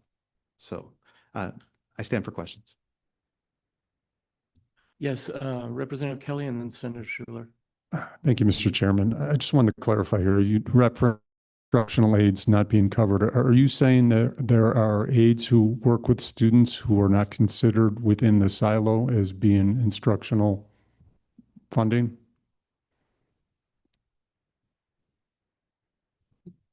Sorry, Mr. Chairman, Representative Kelly, absolutely. If it's not listed or generated in the model, and we do not have a place that generates a paraprofessional instructional aid, it's not there. So because of that, now we could hire people for that, but we don't get to use that. We can't use that as a insurance piece later. And when you have a district that half of your staff are classified, our benefits package is a big draw for a lot of reasons.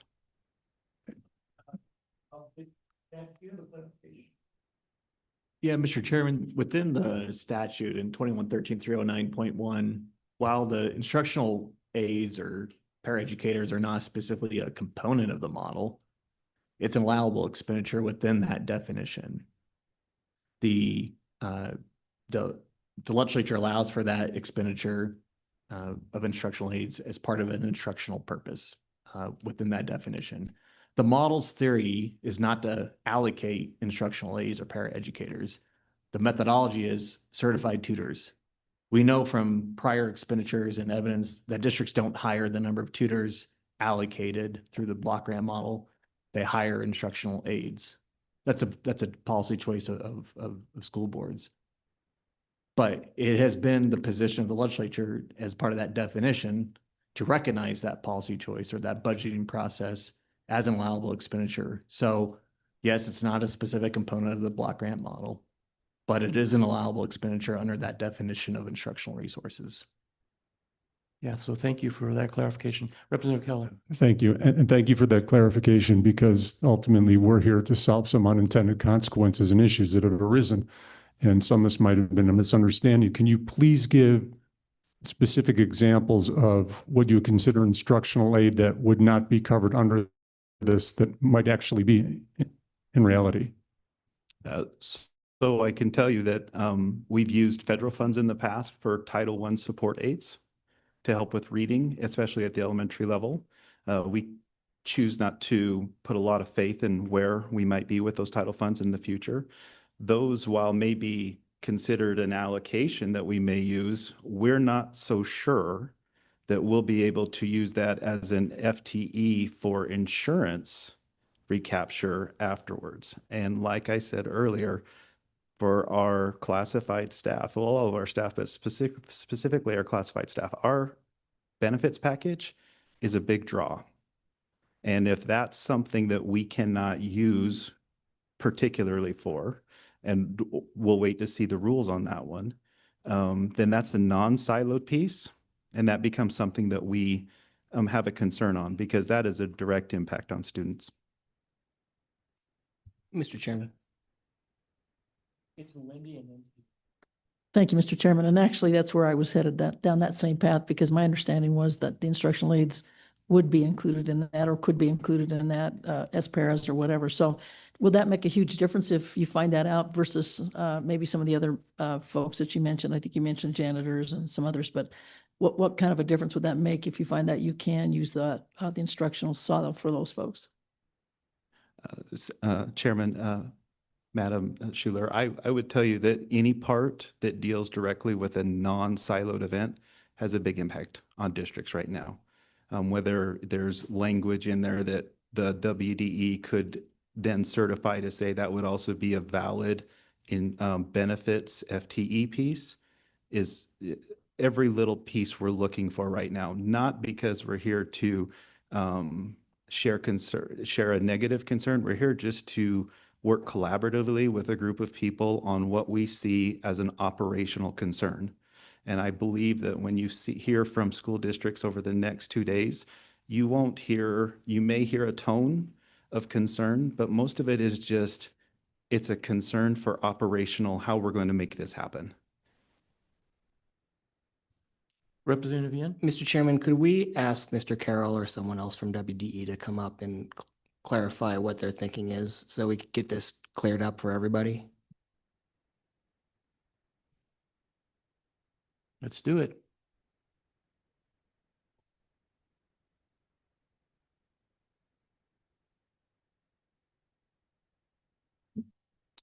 Thank you, Mr. Chairman. Trent Carroll, WDE.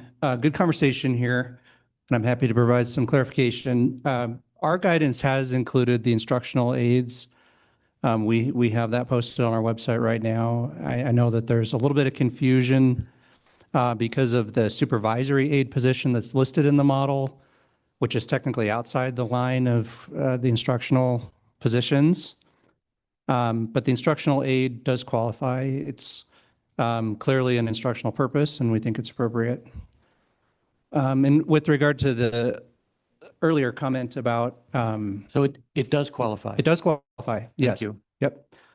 And then if I could just clarify one other piece real quick too. My comment earlier, I don't know if I misstated it or if it was just misheard, but with regard to the activity funding, there actually is a reference in the basket of goods to co-curricular, and that's what I was pointing out. So, I don't want to say that that's our final position on it, but it seems to be mentioned in the basket of goods, and I think there will be an opportunity for us to allow for some of that when it has an educational purpose. So Thank you for that clarification. Yes, Senator?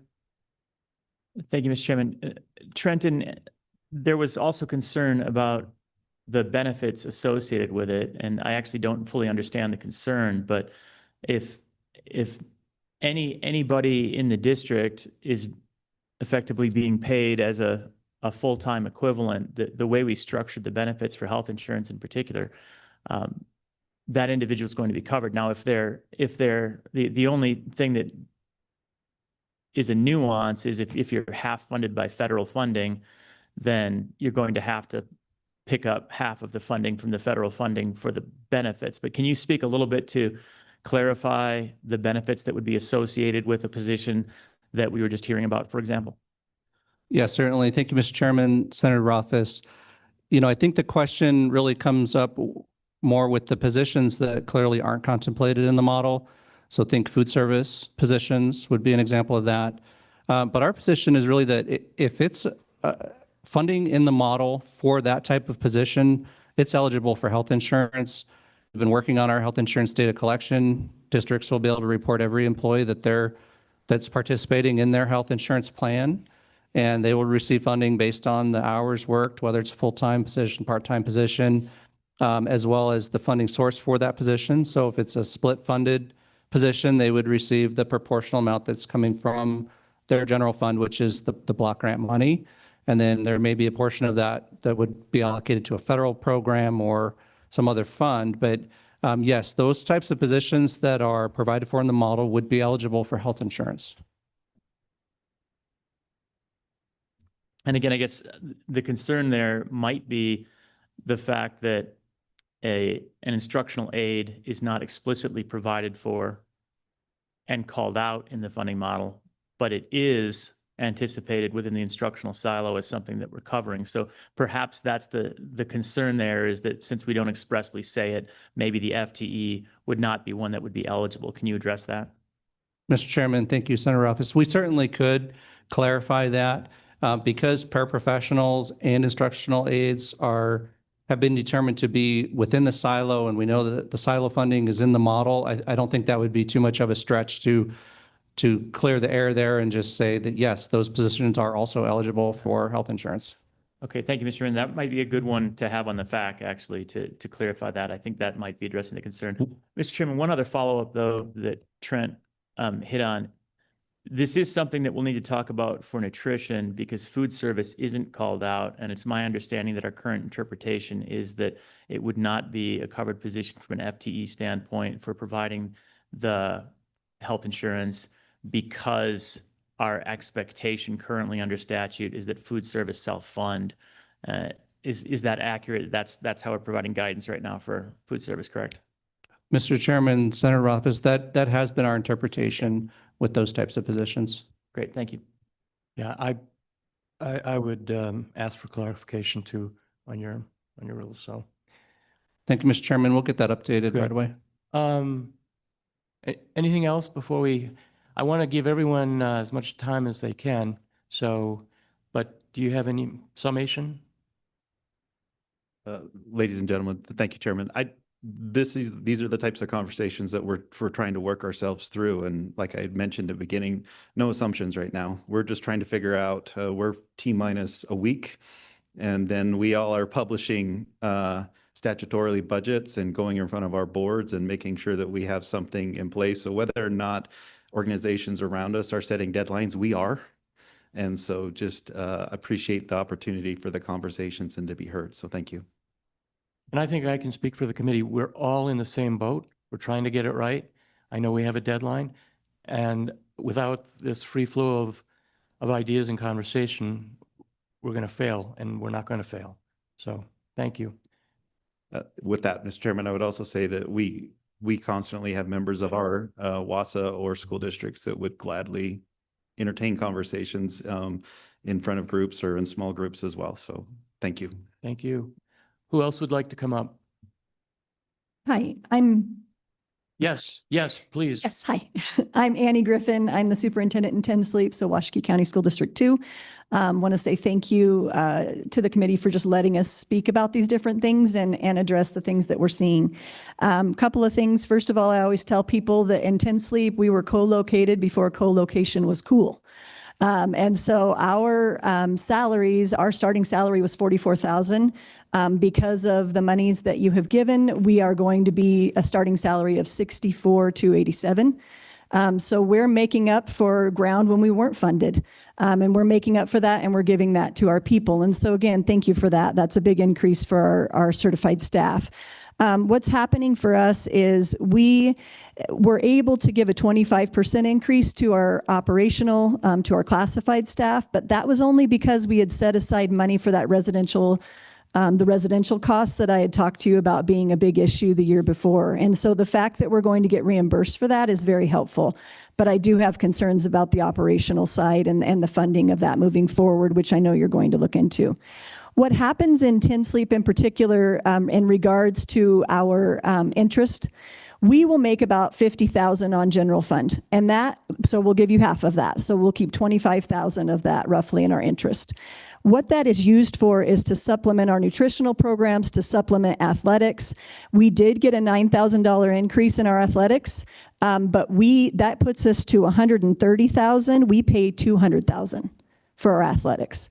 And so we've got to offset those costs. And what's happening is, because that money is siloed and then money's being taken from our general fund, we're going to go out of reserves this next year. And then the following year, we'll have to try to figure that out. And again, we're hoping the committee can look at that.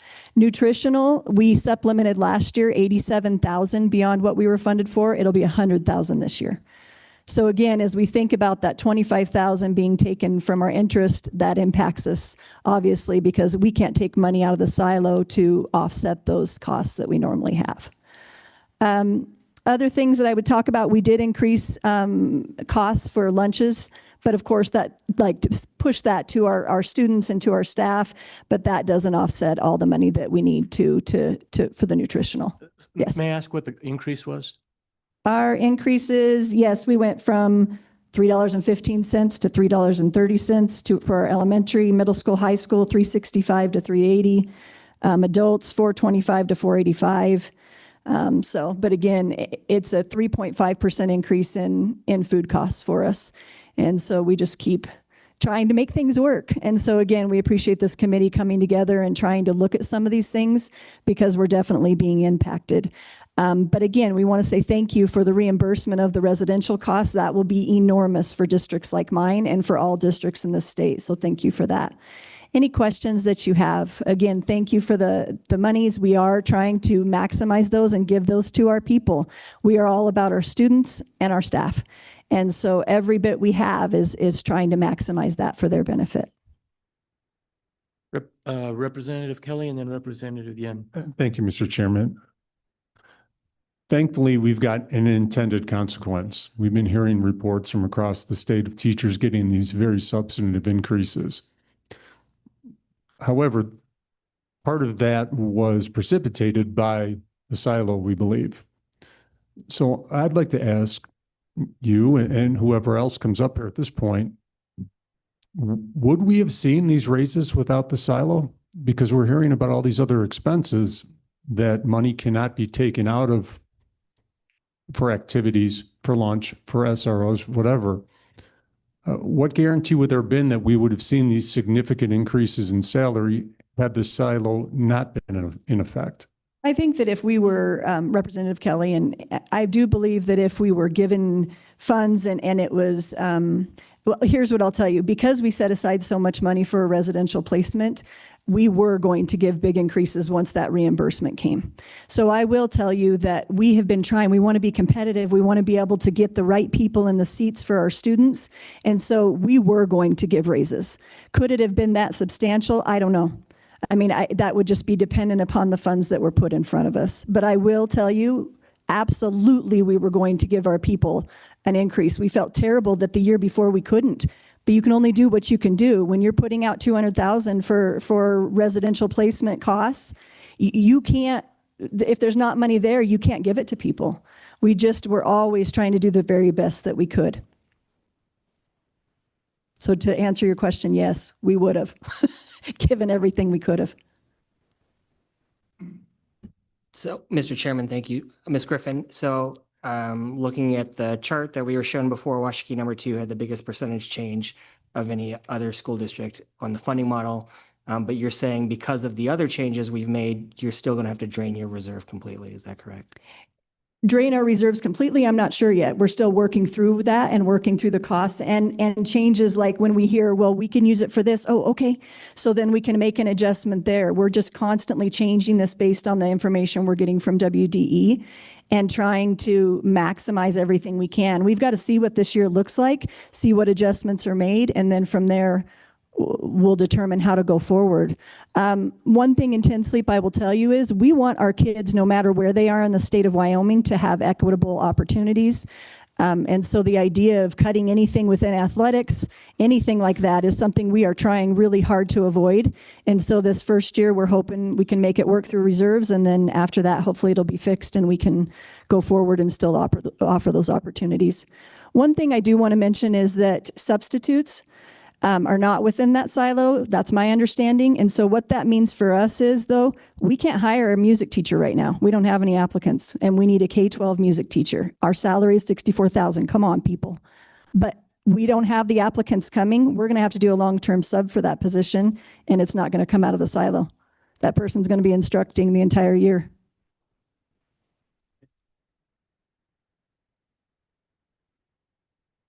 Thank you, Mr. Chairman. I honestly don't know why you couldn't do a long-term sub on a one-year contract and have it come out of the educational silo. That doesn't make sense to me. And I would assume that you can do a one-year hire. You don't have to file that as a substitute if you're doing a one-year hire. That's going to be instructional silo. So I would double check with WDE on that. I would not fund that as a substitute. I will absolutely check. Thank you. I completely believe you when you say that you were going to, on the salaries. But the state legislature was acting on what we had been seeing in the past. And we were committed to increasing teacher salaries. And the silo was the ability through on a bipartisan basis to get that necessary increase in teacher salaries to them in an expedited manner. Mm-hmm. That's why we acted in that way. And Chairman, I will say, I totally understand the intent of that. And again, my people are like, whoa, that's a big increase for us. Thank you so much for that. And they were blown away by that. So again, that is appreciated. What worries me is the piece like I was talking about when we're still having to backfill 100,000 from our nutritional program, and then we can't reach anything in that silo, because all of that's set aside here and it's only earmarked for these things. In the past, we could use what we needed, and still give those raises the best we could. So that's just where we're falling and what we're seeing. And to follow up with my comment, the whole purpose of why we put these additional meetings this year into the recalibration bill is that we wanted to look at unintended consequences. We know additional time was needed for these very complex issues. Mm-hmm.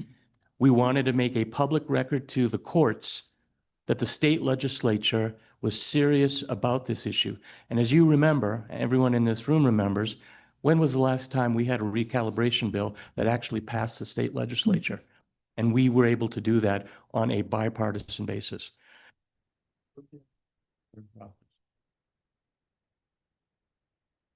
Thank you, Mr. Chairman. I can understand it's been an issue in the past to hire and retain teachers in your area, especially with wages as low as they were. With this significant raise that you've been able to give, that should become easier in the future, will it not? Chairman and Representative, I hope so. But again, what that all goes down to too is the pipeline of educators that are coming up and wanting to go into this profession. I think that plays a role. And I will tell you, I'm on the Wyoming School University Partnership. I'm the vice chair for that, with that exact reason behind it, because I'm trying to figure out how we can help and keep facilitating this pipeline of educators coming through our great state. It's important. Follow up, Mr. Chairman. So as a follow-up to that, what is the attitude or sentiment of the teachers with the silo now that these raises and new contracts have come through? Do they feel like the silo is a good thing or something that they oppose? Chairman and Representative, I think they're grateful, very grateful for the raises. I think that they're a little bit leery of what the side effects will be, which is what we're addressing here today and tomorrow, and in future meetings. So I think that they're just, and I think there's some apprehension of, okay, we got a 47% increase and everybody else got a 25%. How does this look over time? They're wanting the people that are around them and supporting them to also be supported. So I think there's a little bit of uncertainty, but I think, again, grateful. Like I said, you should have seen their faces when we said what our starting was going to go to. And just one more, Mr. Chairman. So what this committee and legislature has been trying to do is bring wages up to market conditions, which we're seeing right now, but also maintain that wage over the next 10 years so that we don't fall into a situation where you're paying teachers 47% less than market conditions 10 years from now. So that's the intent of the silo, is to maintain that now that we've got the wages and salary up to where it's at. So do you think your teachers recognize we're trying to do something for the long game as well as the short game to correct the situation immediately, but to maintain that advantage so we can hire and retain teachers further down the road? Chairman and Representative, I do believe that teachers are seeing the intent. But I'm an administrator, not a teacher, so I can't speak to their exact sentiments on that. They'd have to speak to you regarding that. Thank you, Mr. Chairman. With regard to nutrition, I don't want to get too far into the weeds because we obviously have that as a topic, and I want to explore that more with you when we get to that topic. But the concept, though, of needing the flexibility with the silo because you need to fund nutrition out of education or core teaching salary money, that's what you've done in the past. I guess the concern I have, and maybe this is generalized to other concerns, one of the things the silo is doing is demonstrating where we had shortcomings in the previous model, for example, nutrition. It's indicating that if you don't have the opportunity to take money from the classroom and use it for nutrition, you can't afford nutrition. Hopefully, we'll be able to simply address nutrition and anything else in the funding model that we find to be insufficient. Don't you find that to be a preferable approach to just having to say, all right, well, we can't afford nutrition. Let's not hire 3 teachers so that we can afford nutrition, which is effectively probably 2 teachers is what it sounded like you'd be looking at. Don't hire 2 teachers, pay for nutrition. Are you comfortable with that approach that we want to solve nutrition independent from having to have you not hire teachers? Chairman and Senator, I'm not sure. What I would say is that, yeah, I don't want to not be able to put the educational people in front of them in trade-off for nutrition. However, I also know that if kids aren't fed, they can't learn. And so I think the thing is that it's obviously something that has to be addressed separately. And again, it may have meant not as big of increase for the teaching staff to be able to supplement that nutrition if the silo wasn't in place. But again, if kids aren't fed, they can't learn. And so we have to prioritize feeding our children.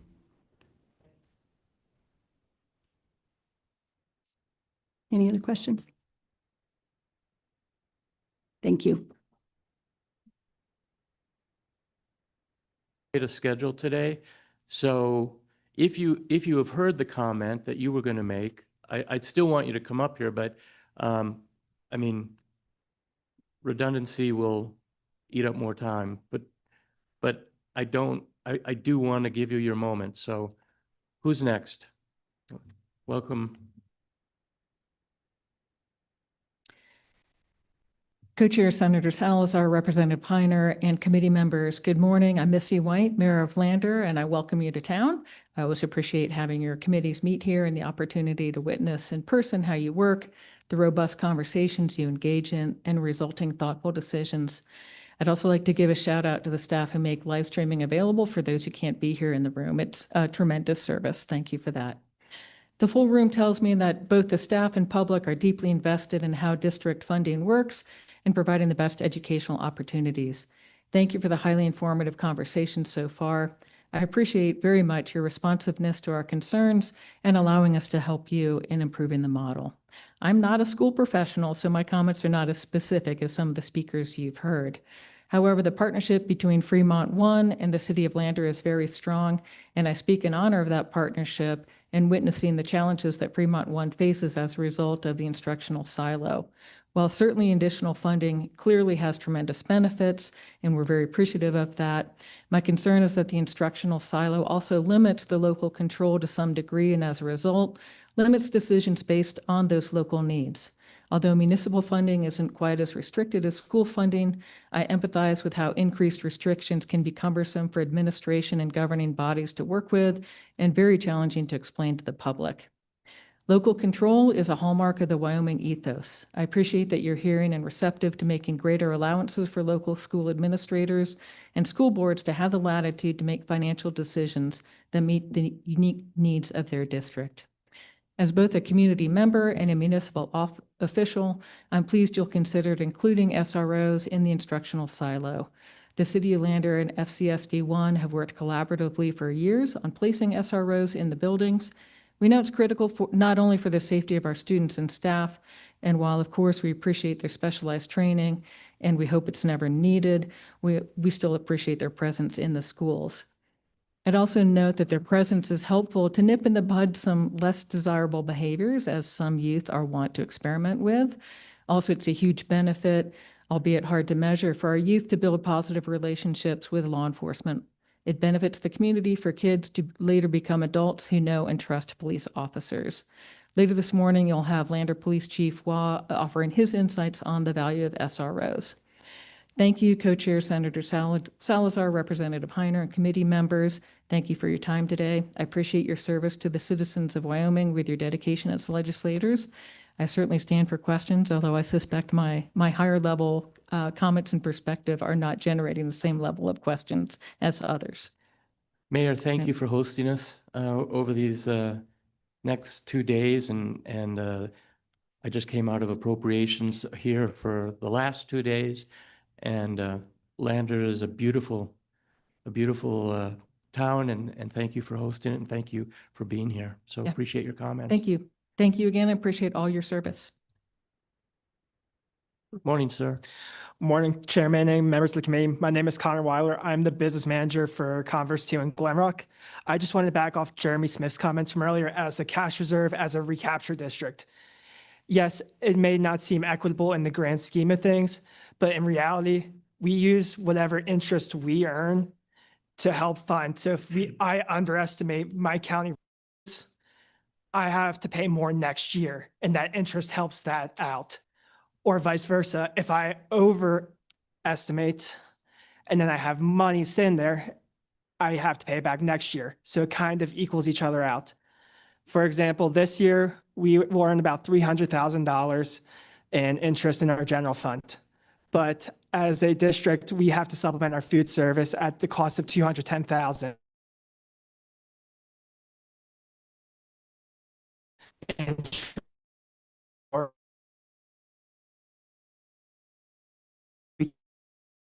A fund an extra para position or two, depending on benefits. So it should be at as a recapture district in regards to interest and reserve. But I would say that your example is actually a demonstration of my concerns. The fact that you have the capacity to use $300,000 to pay for the shortfall that we're not providing for food service and then hire a paraprofessional is an example of why it's inequitable to have funding streams that are effectively outside the funding model. The funding model is supposed to generate an equitable solution across the state. If we're failing on that, we're failing on that, and that's okay. That's what we're trying to address. So we understand food service, for example, is something we're going to have to talk about because we're failing on it, no question about it. But the idea that some districts, because you have mineral revenue and therefore your overall cash flow is net positive as a function of time relative to other districts, that we're going to have to pay out on a schedule, and we are certainly not trying to pay out more than anyone needs at any point in time, right? We're trying to cash flow at a zero balance, and we're failing to do that. That's our objective, though, as the state.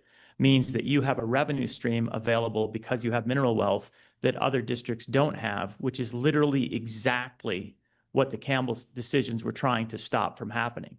So how do you justify the extra $300,000 that your district has as equitable when other districts don't have that revenue source? I mean, I'm just not understanding this point or our good colleague's point from earlier.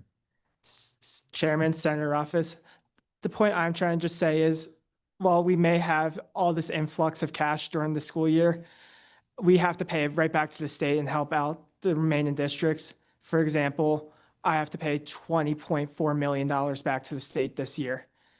And while I appreciate the ability to update the 100 now till May, so I don't have to do that, it's just the way the game has fallen over the years. I can't make it the perfect equitable decision. It's how it would work for you to make a decision on this. But I'm just pointing out the view as a recapture district.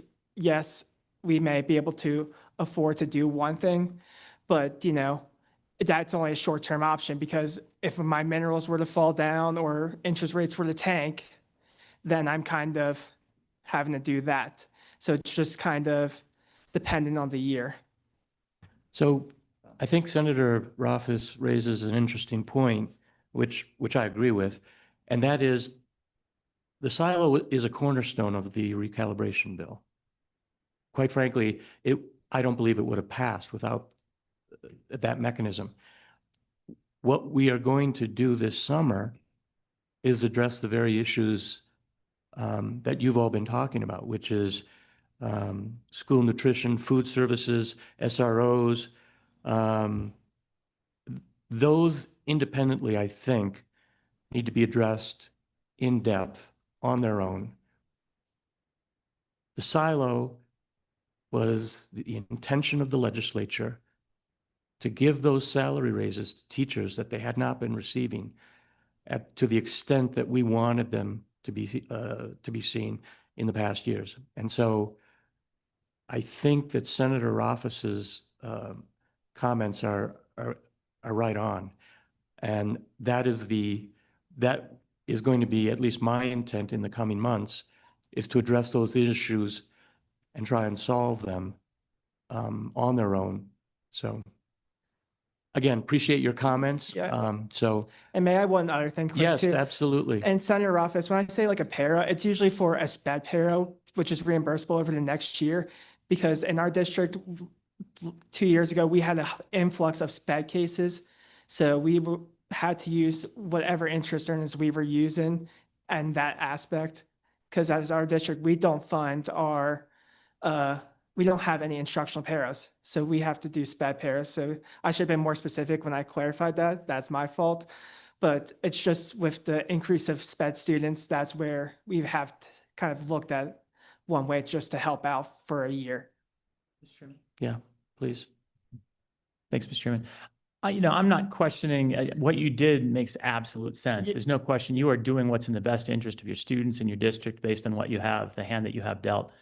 I'm just trying to understand why it would be equitable. So you take the same exact situation, which a district that doesn't have substantial reserves for the general fund, that doesn't generate as much revenue, they still have the same situation. They still have a random influx of sped that's unaccounted for. We obviously dealt with that. That'll make your life a little bit easier, since we'll have, for out-of-district placements, expensive placements, we'll reimburse that more quickly.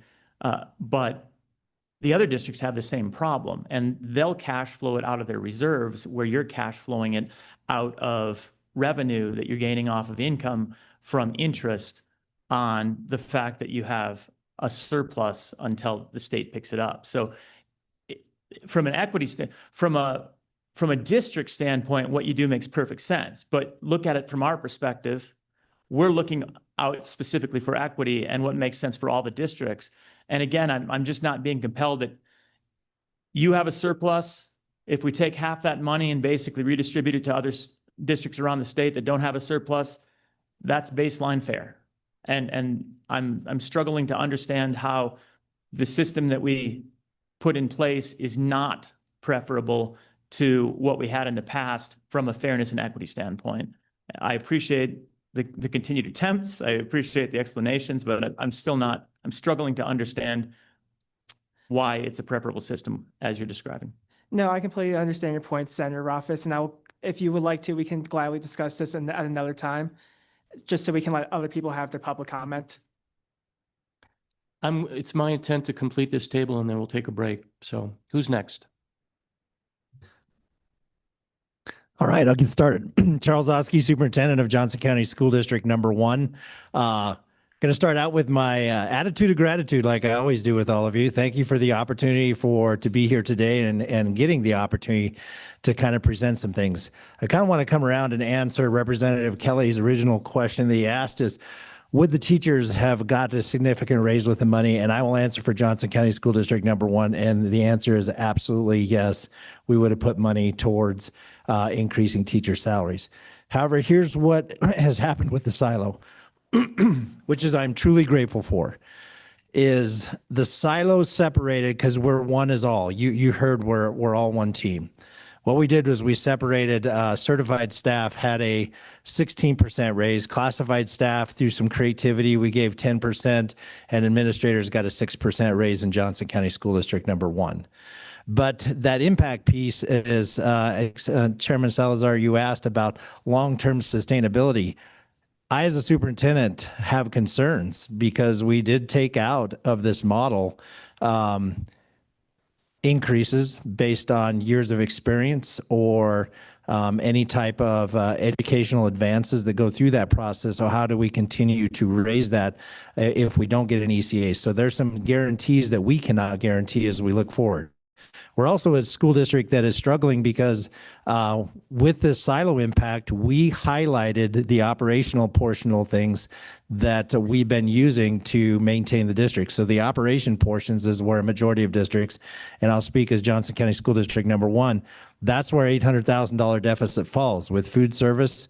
It falls with a reduction in ADM over the last 7 years of over 300 students yet, but our school sizes and the building square footage remains the same. So there's about a $300,000 piece that falls there. The ability to maintain smaller class sizes and keep what I feel is a pretty outstanding literacy foundation that we're doing right now in K-5 and expanding that into K-12.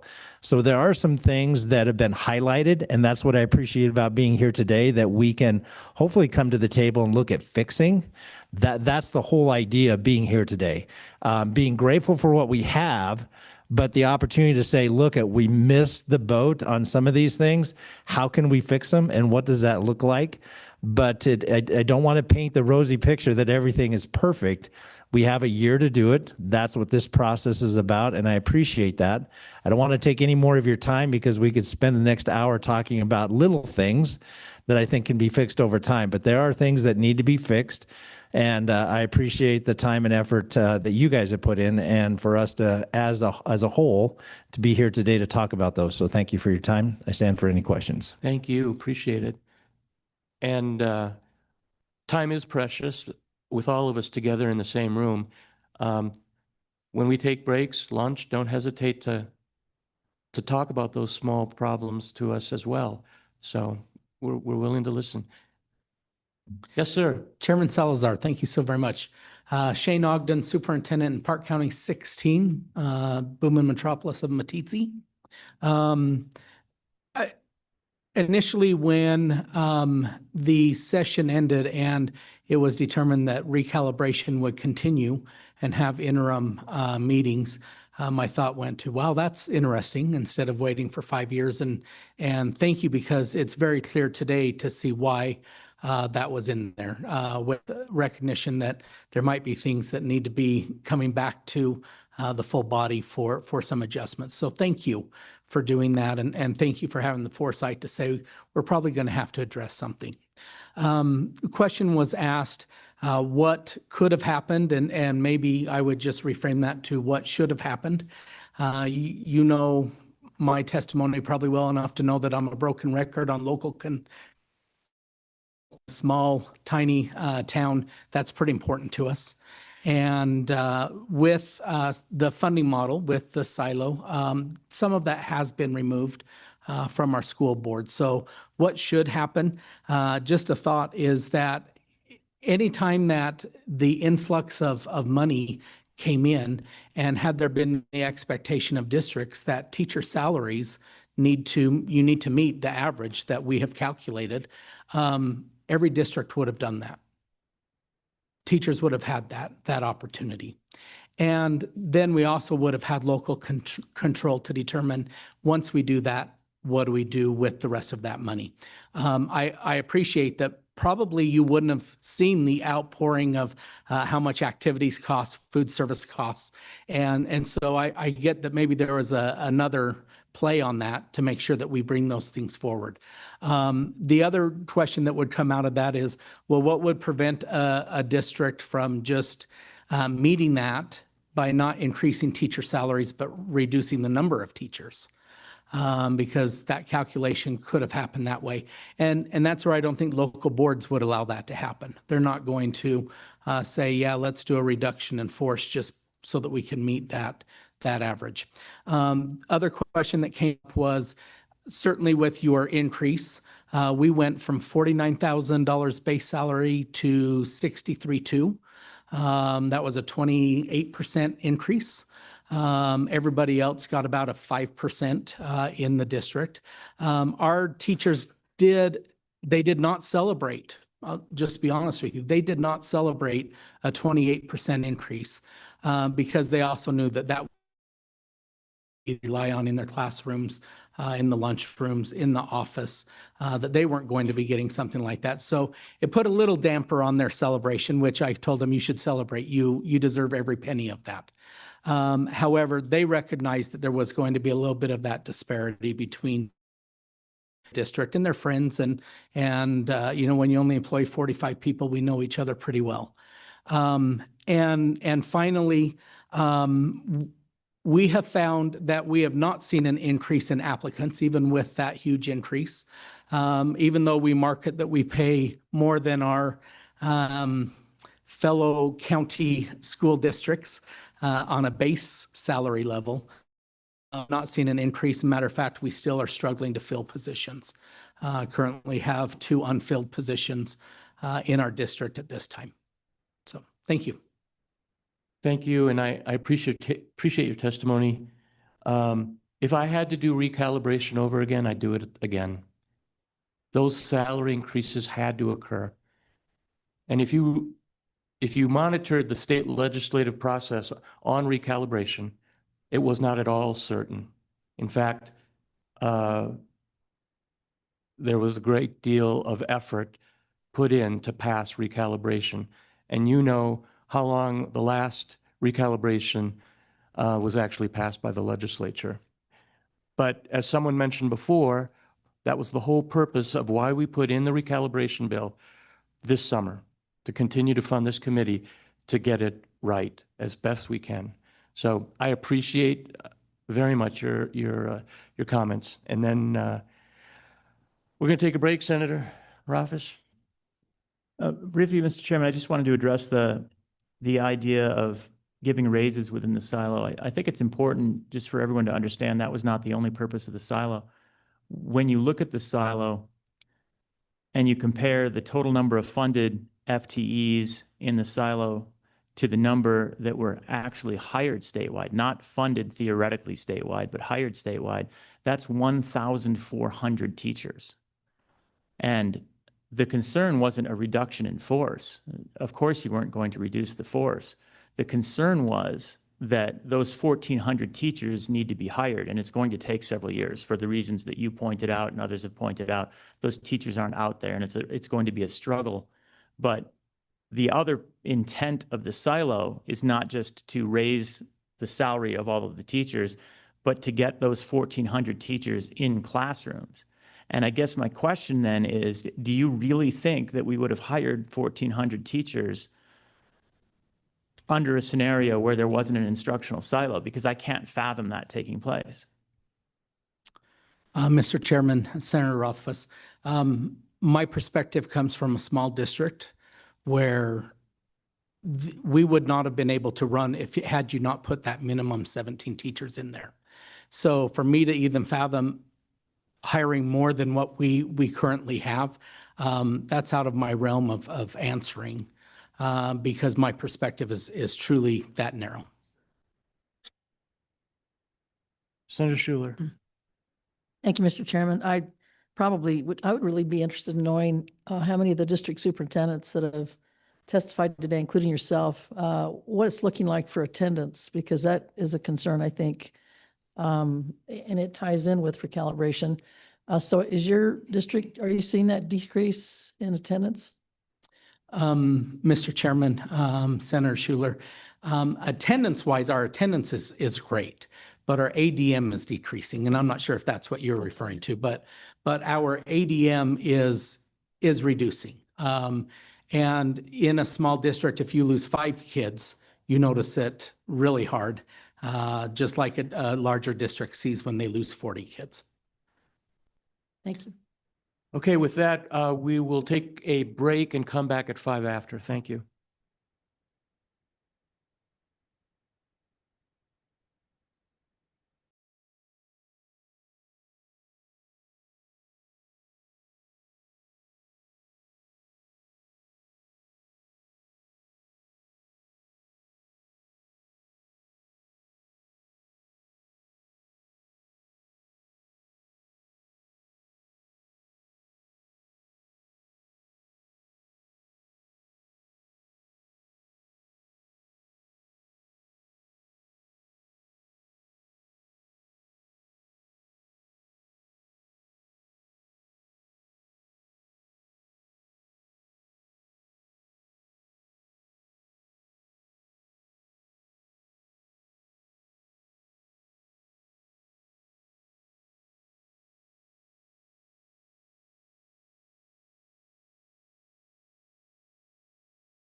Okay, I'll bring this meeting back to order. And Dr. Pikus, good to see you.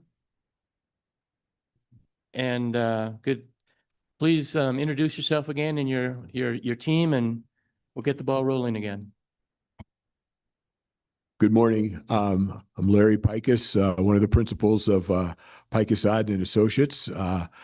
It's a pleasure to be here in front of the committee again. It's always a pleasure to be here. My favorite part of my job really is working with state policymakers and doing this sort of stuff. We're here today to let me introduce my colleagues. I think you've seen them before as well. To my left is Mike Griffith, who is, I guess he's still with Learning Policy Institute, but he's officially an independent consultant again come July 1. And to my right is Amanda Brown with APA. And is it okay to say that on July 1st, you'll have even enhanced responsibilities for school finance work at APA? Yes. Okay, she's taking over as, I guess, the school finance manager, director, person in charge of it. So we're working together. Today, we have 3 topics over the course of the next 2 days that we've been asked to discuss, and this is the order that they were in the first version of the agenda that I saw. So that's the order we have them in. And our intent would be to keep it that way, but it's school safety personnel or SROs, school nutrition food services, technology, specifically with reference to issues around screen time and some thinking about the challenges of that. So Dr. Pikus, before you get started, clearly you've been hearing the conversation this morning. Yes, sir. You've been hearing the public comment of some of the concerns raised. I'm not positive, but I probably think this committee will be asking you either today or tomorrow at some point to come back to this committee with some possible solutions. And I know that you and your staff are all ears and writing very quick notes on some of these concerns. And so while we're going to go forward with the SROs and the food service, obviously you have behind you those comments of the possible unintended consequences of previous issues as well. So I know you'll be taking notes and have been this morning on that. We will. And in fact, as soon as Mike starts talking, I'm going to step back to my briefcase and get my notepad because my computer will be in use. So forgive me when I just step away for just a second, but it's only to do what you've given me permission to do now. So thank you. And then we'll talk some about student activities as well. And we obviously will come back to you in August to do our best to give you the answers that you seek for what we talk about in the next 2 days. And to the extent that we have the capacity to do that, we will. If we need to cast a wider net, I still pretty much know most people in the business, and we'll find someone to help us think these problems through as need be. That said, I'm going to let my colleagues do more talking today than me. I think it's probably time that you not listen to me, you listen to them. And so we will, of course, as we've been in the past, try to be somewhat interactive, look at each other, turn over to each other. If you ask a question, we'll figure out who's best to answer it. But I wanna be sure we make this work. And so I guess the first step is to move the computer a little closer to Mike so he can push the buttons. There you go. Great, thank you. Thank you, chairs and members of the committee. I'm going to be talking today about school safety personnel, specifically school resource officers. I'm going to walk you through some of this we've talked about before, but I think it's good to kind of go over it again. We're going to talk about the court language, what it's specified, how we approach determining proper SRO support. A big question here too is what is the role of an SRO in schools and how can this be filled? there are themes that we learned from the professional judgment panels, also interviews, and then the SRO conference that I believe was 3 weeks ago. We'll talk about then, which will be all new, SRO funding in other states. We were asked to look at specific states and some states that are seen as sort of on the leading edge of this. And then considerations for SRO services in Wyoming. We've got maps to kind of talk about and show. We had maps before, but these are a little more specific and a little more detailed. And then finally, options for funding SROs in Wyoming. So again, this is the court language regarding SROs. They made 3 main points. The first was, as a result of local innovation, SROs have been shown to be needed for proper education in the state of Wyoming. Therefore, the court said all Wyoming public school students are entitled to the benefits of an SRO. And then finally, SROs have been established as appropriate for the times and should be implemented for all school districts. So we took that language and kind of moved forward. I think the important thing here too is that all students are entitled to the benefits of SROs, not that an SRO be at every school or school building. So we took a step back and determined, how do we determine what the proper SRO support is? To do this, we took on a bunch of different processes. First, we researched the literature that talks about SROs and the need for them, and then what a proper coverage is. We looked at SRO policies and funding policies implemented in other states to give an understanding of how they are doing it. We interviewed district personnel to help us gain an understanding how are SROs currently being used, what are the costs, and what are the number of SROs per district and per school. During the professional judgment panels, we asked educators, administrators, and stakeholders to help us think about SRO support. What is needed in schools and who do these individuals need to be? And then we took a look at the SRO funding survey that was completed by Wyoming school districts and took a look at what is the current status of SROs in the state, what are current spending, and what are some of the different expenses that districts are facing to help support SROs. And then finally, 3 different members of our team attended the 2026 Wyoming School Resource Personnel Academy in Casper on June 2nd and 3rd. And during that time, they had informal and formal interviews with people from around the state to talk about SRO support. So let's start with the role of SROs. And Dr. Pikus is, oh no, this is the one I'm going to handle. You'll get the next one.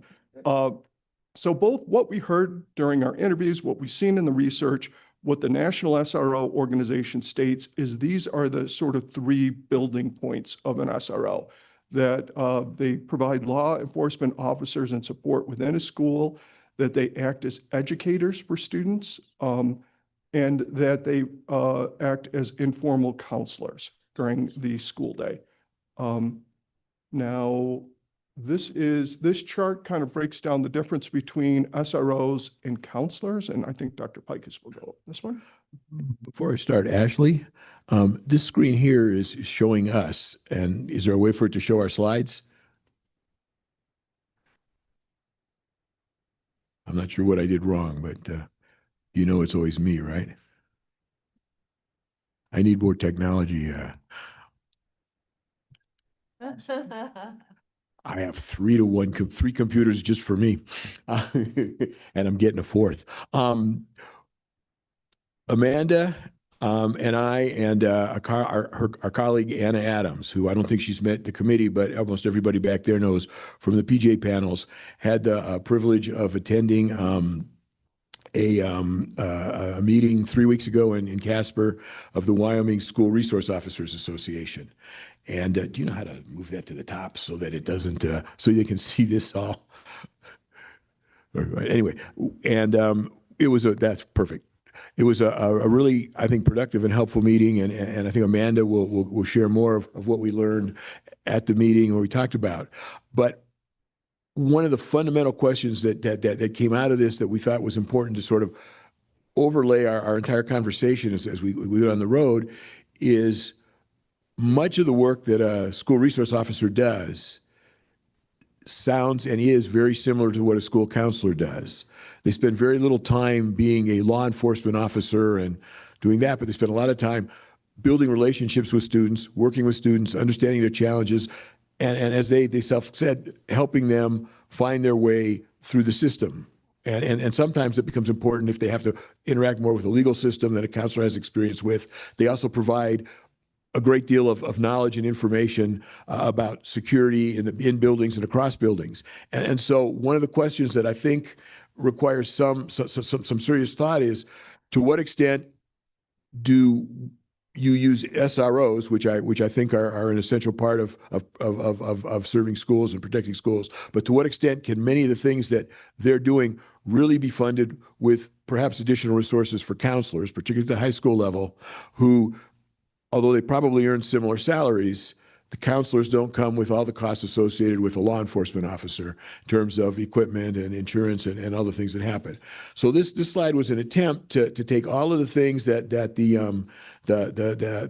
SROs told us that they need to work on and handle, and then also say which of these would it be possible for a counselor to also do or to do instead.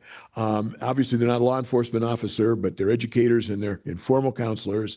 They certainly, we don't want them, at least we don't think we want them participating in situations where there's an active shooter or threat or necessarily be armed, although that's an option, at least in this state. But to recognize warning signs in students, to train teachers to look for warning signs in students, to diffuse incidents early on, documentation of student behavior, that seems to be the most important thing of all, is to have documentation so they can follow and understand when things happen, and then to just deal with the trauma if something occurs, whether it's as serious as an active shooting incident or just some other incident at a school that creates that kind of trauma. And so in many instances, it might be possible to provide even greater support for students by finding the right mix of SROs and counselors. And both groups will tell you they're the most important. So how we work through that, there may be a question you want us to try to get a little more information about it as we go forward. I'm giving it back to you now, Mike. Okay.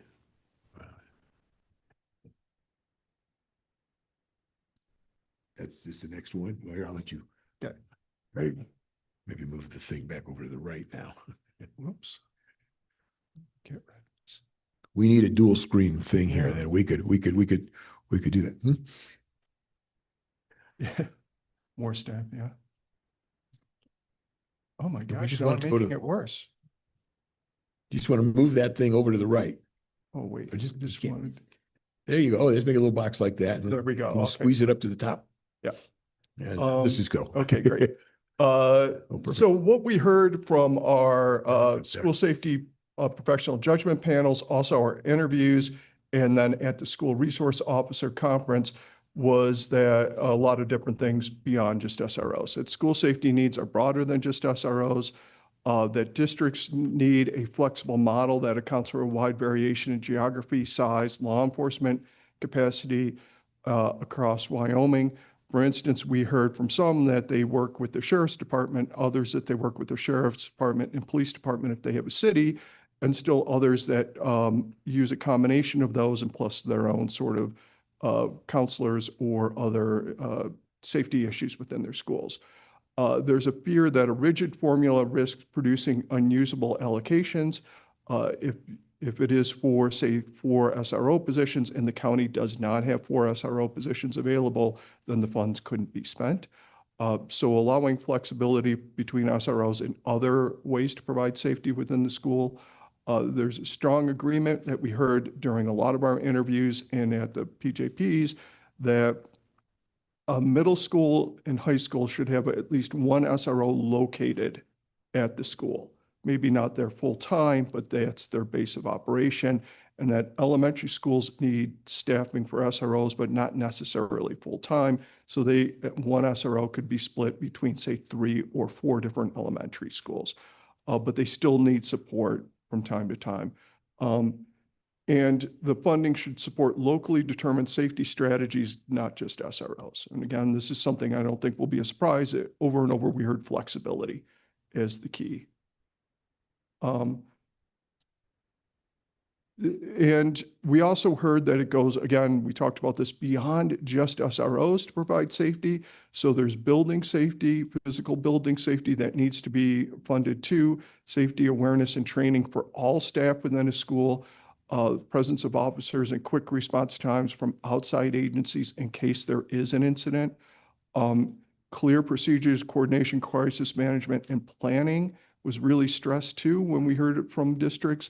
Students and staff mental health, either, hopefully prior to any incident happening, but post an incident occurring, carefully detailed documentation to ensure consistency of staff changes over time. So not just one single training, but training yearly as new staff come on board.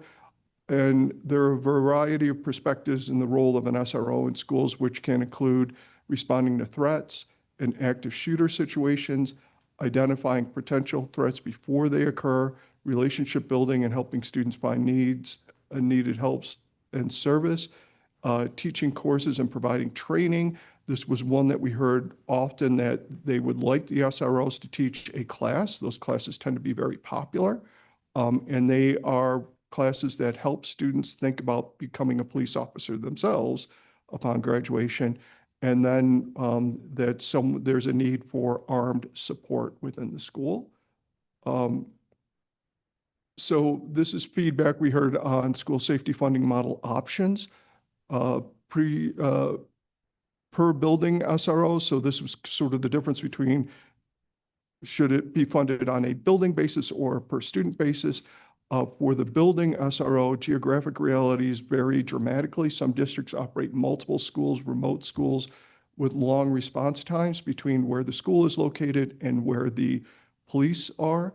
Minimum staffing guarantees are essential. Secondary schools need dedicated SROs, as we talked about before. Elementary schools need some support, but not necessarily someone to be on the grounds all the time. There's concerns over partial FTEs that could not fund a full position when we talk about student-based funding, and some support for using ADM for non-SRO safety resources while funding SROs at the building level. So this would mean you fund, say, one SRO for each building, but maybe $100 or $200 per student for all of the other safety supports and supplies and equipment and technology you would need. We floated the idea that we should use categorical funding and reimbursements. There was a concern about overly prescriptive categories could limit districts' ability to address local needs. Districts rely on campus monitors, training, and other strategies that might not fit categorical rules, we were told during our interactions funding through law enforcement agencies, which was something else we put out there. And I'll talk about a state that does it this way, that SRO funding in some states goes to the sheriff or police department, not to the school district. So we floated that idea during some of our interviews and during some of the PJPs. And what we heard is that there's a wide variation in law enforcement structures and billing practices, and it might be difficult to do that. And there's also oversight gaps occur when SROs are employed by law enforcement rather than districts. This comes from the school districts that are in two different counties, and one county might not be willing to supply SROs, or they're within a county or in a city. And I can think of one example where the city police department provides SROs, but the county does not. So if you have that kind of situation and the funding flows through the police force, then you might not have the supports that you need. Another question that was there, and sorry I didn't put it on the slide, was what if the sheriff's department or police department does not want to supply SROs? That's a possibility. Do you mandate that as a state, or do you say you as a district can look for other options? We heard a lot about the idea of arming staff. What we heard is districts allow trained staff to carry firearms, but participation is low. Concerns include liabilities, emotional burden of non-police force, people having to discharge a weapon within a school, and practicality. Many incidents occurred, we heard, outside of school hours, such as after-school activities. Several panelists expressed that they do not want this to become part of the state strategy for school safety. So, that is another factor to think of, because we did hear from some people at different points that, well, if you arm the staff, then maybe you don't need SRO support. And we really didn't hear that from our interviews. So I want to talk about SRO funding in other states, just to give you some perspective. I'll say too, when we were going through and doing this research, there's a lot of talk about the benefits of SRO support, some different pushback on having SROs in every school, but there isn't sort of one academically researched way of doing this and providing this support. So states are sort of struggling and coming up with their own solutions. 41 states currently have policies that address SRO officers. Of those 41, 27 mandate that SRO must be a police officer to carry a weapon within a school district.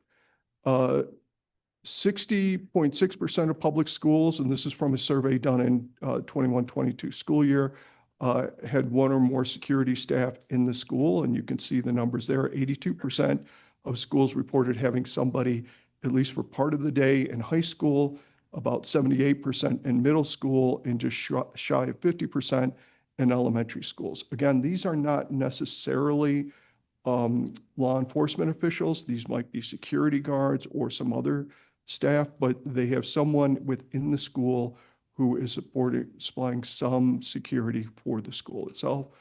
44.8% of schools have sworn law enforcement officers. So these would obviously be police officers or sheriffs. And you can see 63% in high school, 62% in middle, and about 34% in elementary. Again, this kind of mirrors what we were hearing from our interviews, that there needs to be support within a high school and middle school on a regular basis, maybe less so at elementary schools. Texas was one that we had heard from different people, both within your state and outside of Wyoming. And when I was talking to different people about school resource officers, that said, well, you might want to take a look at Texas's system, because just recently they mandated that every public school campus must provide an armed guard during the school day. This was specifically done after the school shootings there, that they wanted a person. This wouldn't be, as we think of an SRO who provides training and other supports. This is someone at the front door who is armed, providing safety towards the school. And for every school building within the state. Districts are encouraged to work with local police and sheriff offices, but if the local sheriff and police do not provide SRO services, then the district itself must hire someone to provide the armed services service for the school. The amount of funding that's provided is about $100 per student. It increases if you're in a higher cost within the state, and then $15,000 per campus. Just as an example, if you have 1,000 student school, which is fairly common in Texas for a high school, you'd get about $115,000. If you have a small school, and Texas has 1,000 school districts, I think 200 have fewer than 100 students. You can imagine that's not that much for those schools. If you have a 100 student school, it would be $15,000 plus, $100 per kid. So that's about $25,000, probably not sufficient to hire. Even though the money is not probably sufficient in a lot of these school districts, you still have to hire that full-time person. So you can understand this was sort of a top-down mandate that came from the state, a little different than the situation we're talking here. Utah has, since 2023-24, had what they call a school safety and support grant program. It's provided $190 million for school safety from that school year to this school year. In the most recent school year, they provided $25 million in grants. The funds must be used for either new safety expenses or expansion of the current safety program. To put this into perspective too, it's about $300 per student, but if you do it over that period of years, it comes to about $100 annually per school. One of the issues is they provided this money initially, $165 million in grants. It was quickly used up, so they provided an additional $25 million. There's a real need within the state of Utah for these services and for these grants. but they were meant as a one-time program to help districts and charter schools provide additional safety for their students.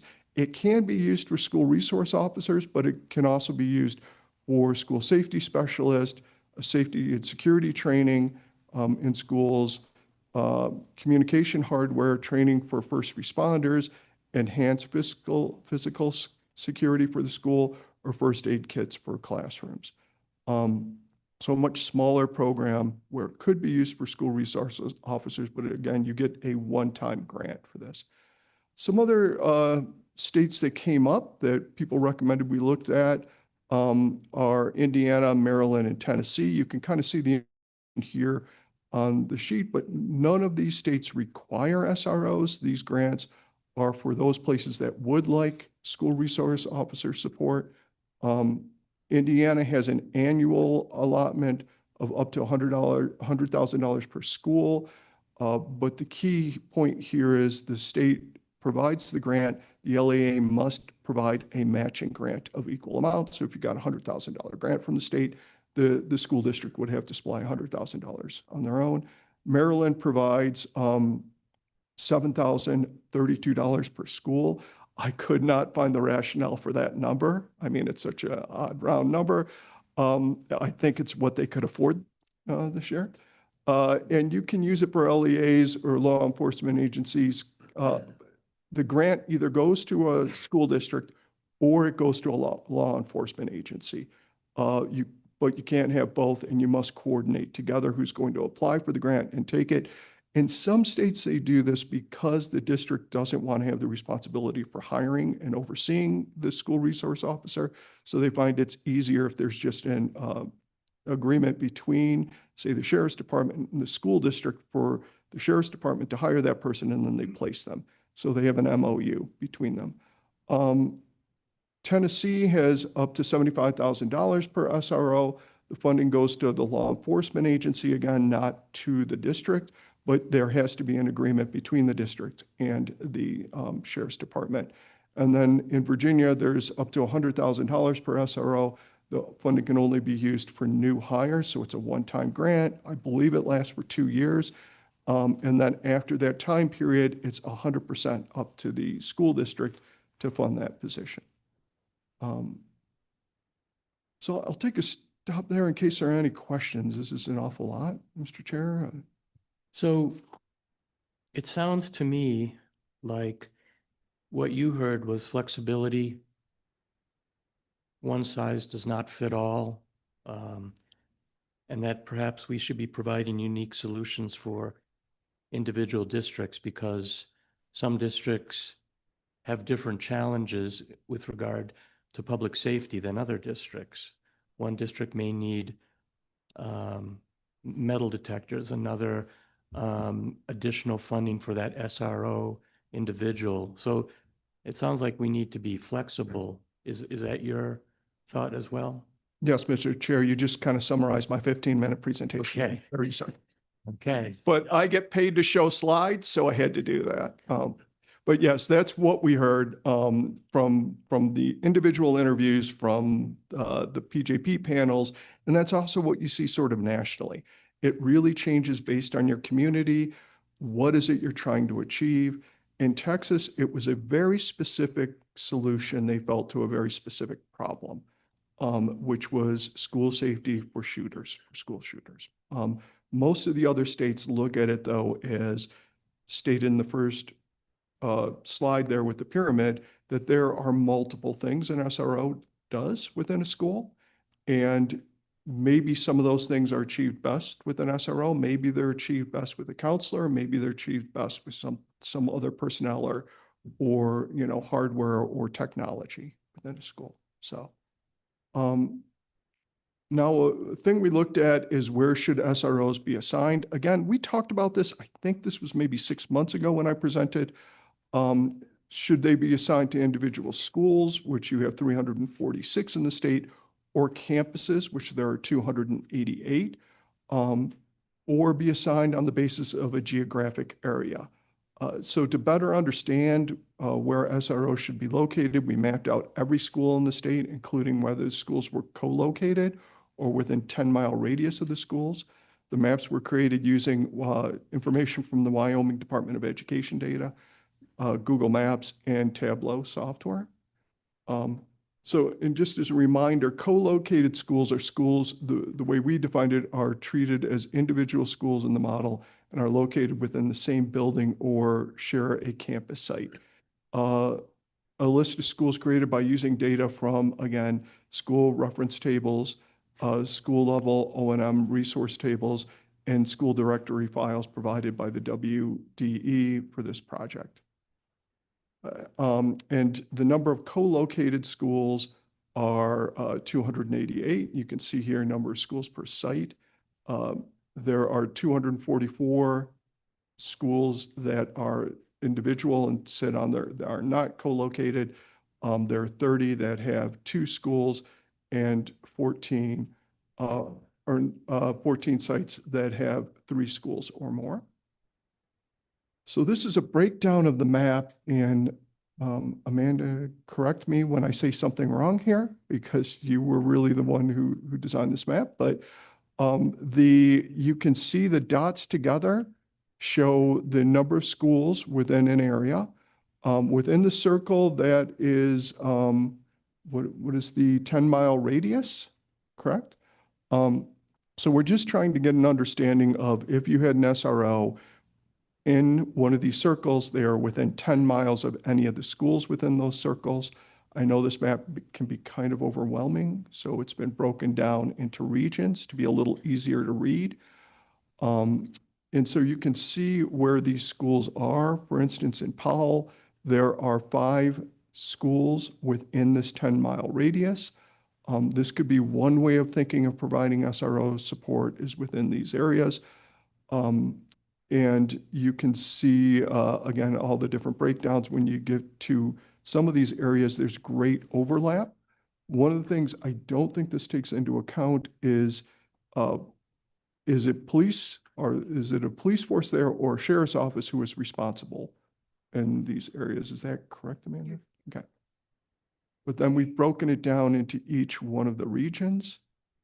Again, in Casper, you can see a large number within this radius that only makes sense. In Gillette, Sheridan, the areas that have a really high population within a small area. Oh, and Amanda, please go ahead. One thing I was just going to add is I think it also highlights your excellent summary, Chair Salazar, about like a one-size-fits-all solution not working. So you can see that this map even suggests there are some places where you have, a number of schools in a similar area in a close response radius that could perhaps share SRO services. But then you can see the schools that have no circle around them. Those are the schools that have no other school anywhere around them. So thinking about how do you provide SRO services is really variable based on that geography, that community, and that size piece. No, great point, because you can look at Johnson 1 there and you have a large grouping in the northern part of the district, but you have a single school in the south. Also in Teton 1, you have a single school district that is right on the border with Idaho. These kind of schools would be, you'd have to think of them differently than you would of a district in, Rock Springs, for instance, where there's a large number. But even in Sweetwater too, you can see the one school at the very south of the district there. So it's hard to think of these things because there's such differences. And then what we don't have here is where is the sheriff's department? And we heard that too, that in some cases, the sheriff's department will supply SROs to the majority of schools, but some schools are so far away that they don't support those schools. And then thinking about how you can be flexible and supply some security services to those places. And then again, through. And this is the kind of going over this, the closest school may be in a different district, and we saw this in different examples. Sort of had a hard time understanding, we'll talk about this in a bit, could a sheriff's department from a different county provide the services for those places? I think that's something each district would have to work out themselves, and that's why, again, flexibility would be really helpful. Some districts could work with neighboring districts to provide SRO services. Some schools can be located in good distance away from any other school in the district, while others have several nearby. So let's talk about funding options for SROs. Our research led to the following conclusions regarding school resource officer support in Wyoming schools. SRO services provide important benefits to schools beyond law enforcement protection and should be available to all students and staff. Again, this goes hand in hand with the court ruling that said this is a necessity. High schools require the consistent presence of a full-time SRO due to the size of student population, complexity of student needs, and student safety considerations. Middle schools and elementary schools also benefit from SRO support. However, their needs generally do not require dedicated full-time SRO assigned to the school. Again, to kind of to marry this with some of the things we said earlier, what we did here is it's helpful if there is a SRO located at middle schools, but they don't need to be there full-time. But in a sense, if they're checking in there in the mornings, that's really helpful. Less so with elementary schools where there still needs to be support, and it would be helpful to have a check-in daily, but not told to us as being as necessary. A shared service model in which SROs provide support to multiple middle and elementary schools may be more effective and cost-efficient approach for these grades and levels. There are important counseling and education functions that SROs can provide. So staffing cost, it's determining the number of SROs. During our interviews, panelists, we heard that districts that a ratio of 1 SRO per high school, 1 for every 3 middle schools, and 1 for every 4 elementary schools would fit their needs. Mapping has demonstrated that proximity to other schools could also be an additional consideration. The length of an SRO contract will determine the cost too. So districts currently contract for SROs when we looked at their survey information for about 175 days, so a traditional school year. During our interviews and looking at the survey information, most districts contract for a full day for an SRO, that's 8 hours. We heard a lot about after-school activities and the need for SROs. So some districts contract with their local police and sheriff's office to provide SRO support to after-school activities, dances, football games, sporting events in general. However, the majority of districts told us that they receive these services without having to pay for them. And I will say this is something we heard a huge variation for. In some areas, these like providing police and sheriff at football games was free, and it was something that the department did. In other cases, they had to pay for that on an hourly basis, and the costs were fairly high. Again, this is really going to depend on the district's relationship with their sheriff department, with their local police department. And so that's something else to sort of think about, that we heard these are very necessary services, but what their costs are going to vary greatly depending on the relationship between the police force and the district. We also heard that it's not just SRO costs, it's additional costs beyond staffing, which is training, which a lot of people expressed to us that there needs to be a lot of training, and not just for the SROs, but for other staff. Supplies and equipment. Districts are currently providing supplies and equipment for SROs, but this varies greatly. Again, in the survey, you can see this. In some cases, there's just a small cost for additional supplies and equipment.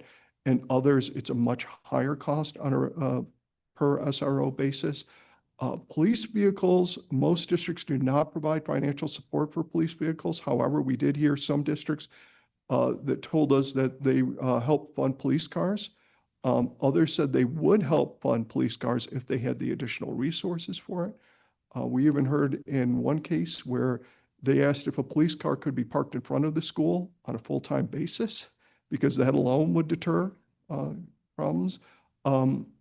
So again, this is something else to think about with funding. Should there be additional funding provided within SRO allocation for police vehicles? And so these are the decisions that in the end we're going to have to make before we can cost this out. How many SROs will we need to kind of look at? Should SROs be shared across geographic areas against multiple districts? Who can fill the safety roles? Does SRO need to be a sworn law enforcement officer? Do they need to be armed? Could you use counselors instead of police officers for some of these positions? If you did use counselors or if you used some other position, would that pass muster with the courts? When they say SRO, is that police officers only, or is that police and sheriff, or could that be a counselor or someone else within the school? If police and sheriff are used, can they work across city and county lines? Our interview suggested in the crisis boundaries and jurisdiction are not an issue for all agencies, but that's for a shooter incident. That is not for daily SRO support within a school. And can multiple districts enter into a single contract with the county sheriff's office?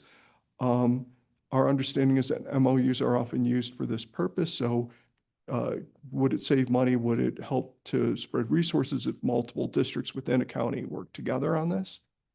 And then we talked about this earlier, but who would receive the SRO funds? Would it go to the district or the city or the county? And how do you fund protections at after-school activities? Is the state going to provide additional funding for after-school activities, for overtime for law enforcement officers? And, you know, if you did use counselors, counselors are not generally trained for crowd control issues, and they do not receive overtime pay. Counselors probably wouldn't be the right people at a football game. So is it a combination of the two that you use? And who will develop state policy, regulation, guidelines for SROs, the department, and in a government task force or someone else? So that's the end of that presentation, Mr. Chair. Senator Office. Thank you, Mr. Chairman. Mr. Chairman, I appreciate this very thorough look.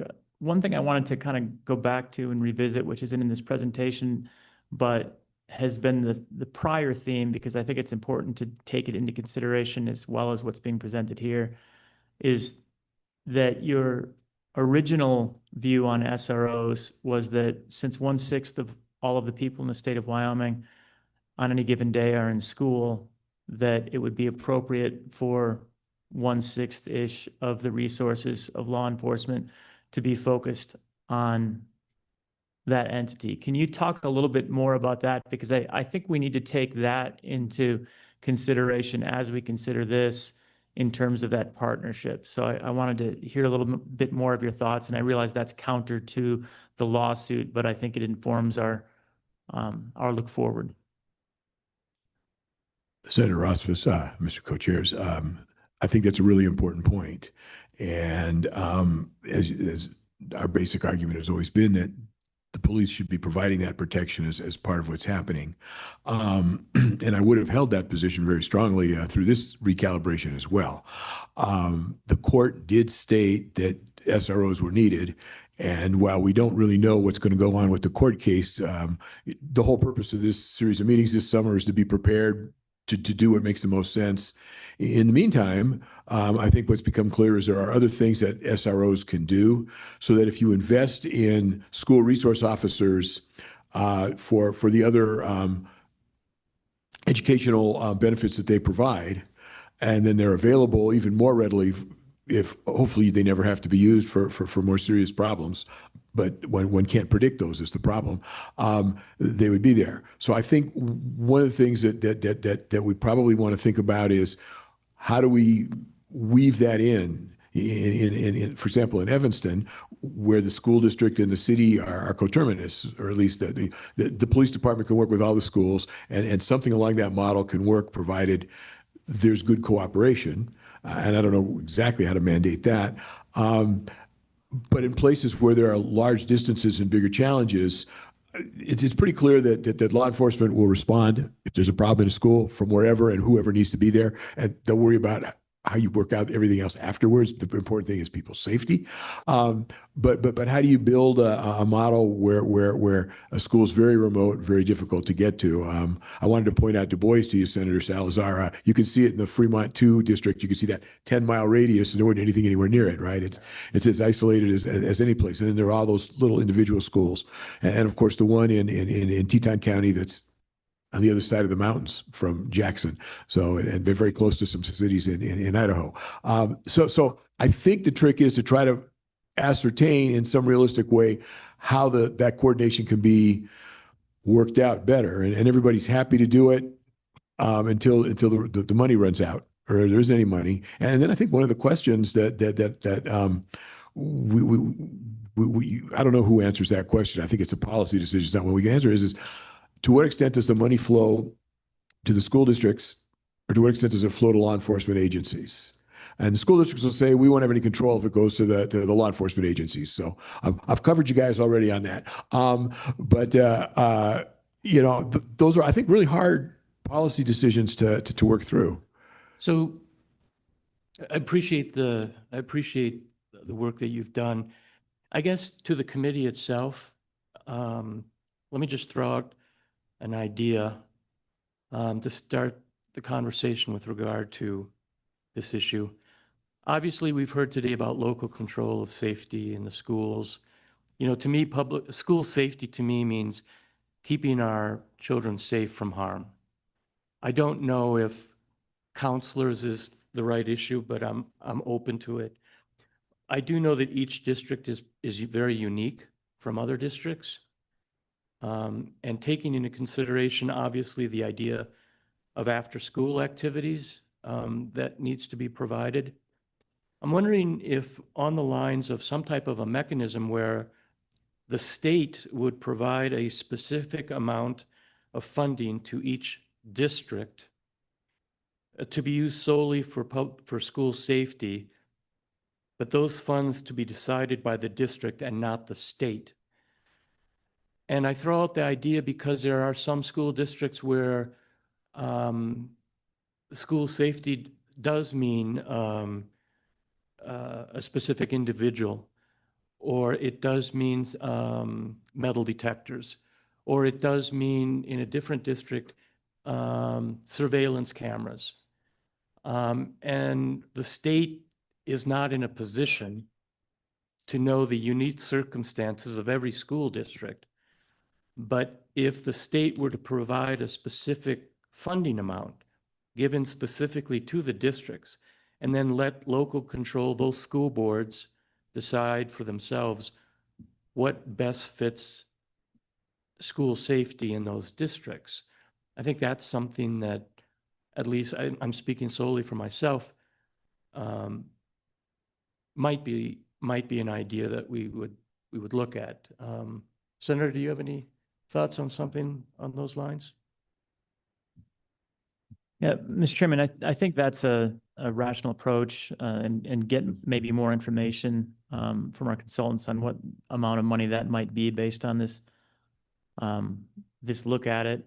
I do think ensuring that we've got flexibility for the districts is going to be important. They all have very different situations, and it's clear that we're not going to be able to come up with a one-size simple solution for this.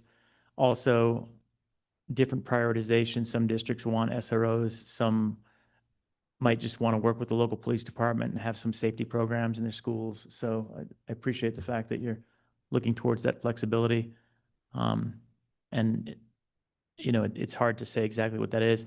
I do think, Mr. Chairman, that it's important that we try to find ways to facilitate and incentivize partnerships between local law enforcement, whether it's sheriff or local police or whatever else, with the district, and anything we can do to leverage their existing resources. I agree with the concept that 1/6 of our population is in school, and it's an obligation then on the local school district to be supporting that 1/6 of the population.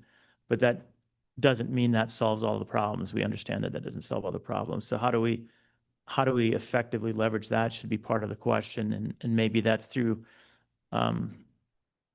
matching in some way as well. Maybe we can do something where we help out a matching equation where if they negotiate an agreement, we can provide support for that. But it still falls into your concept of providing flexibility to the district. So I appreciate that thought. Who else? Mr. Co-Chair, your thoughts? Thank you, Mr. Chairman. I agree with you 100% that this is something that we need to provide funds and let the local school districts decide what is best for their area. The demographics of the state are so different from one district to another, and one size will not fit all. But allow them to work with their local law enforcement, their counties, their cities to provide that coverage. One thing that we need to consider is there may be a time where lethal force needs to be used. And for a SRO, we would have to change some statutes in our law for that, at least to protect that individual from the liability of having to use lethal force. We're seeing that with our nuclear facilities, where a security guard for a nuclear plant, right now, he would carry a lot of that risk and liability if he had to resort to lethal force. So it might be better to work with established law enforcement agencies that have that protection in state statute, that have the training, that have the backup that they need, and create that collaborative approach whereby we provide additional funding to help out, but rely on that collaboration effort. Also, safety and security doesn't necessarily have to always be a security officer. It doesn't need to be boots on the ground. There may be some other safety and security resources that can be utilized at the school. Mr. Co-Chair, you mentioned a metal detector or more locks on the doors. There's such a wide array of things that we can use to beef up security. So I think this is best left to local school districts to decide. I think what we need to do is find out what kind of funding mechanism we can provide to support their efforts. Who else? Anyone else on the committee have any thoughts on this? I do know that with the state's investment in school safety, again, this is only me speaking, I would want to make sure that those funds were used specifically for keeping our children safe from harm. That's what I would want these funds to go to, would be school safety. Because we are dealing with this issue of SROs, and the bottom line is it is school safety.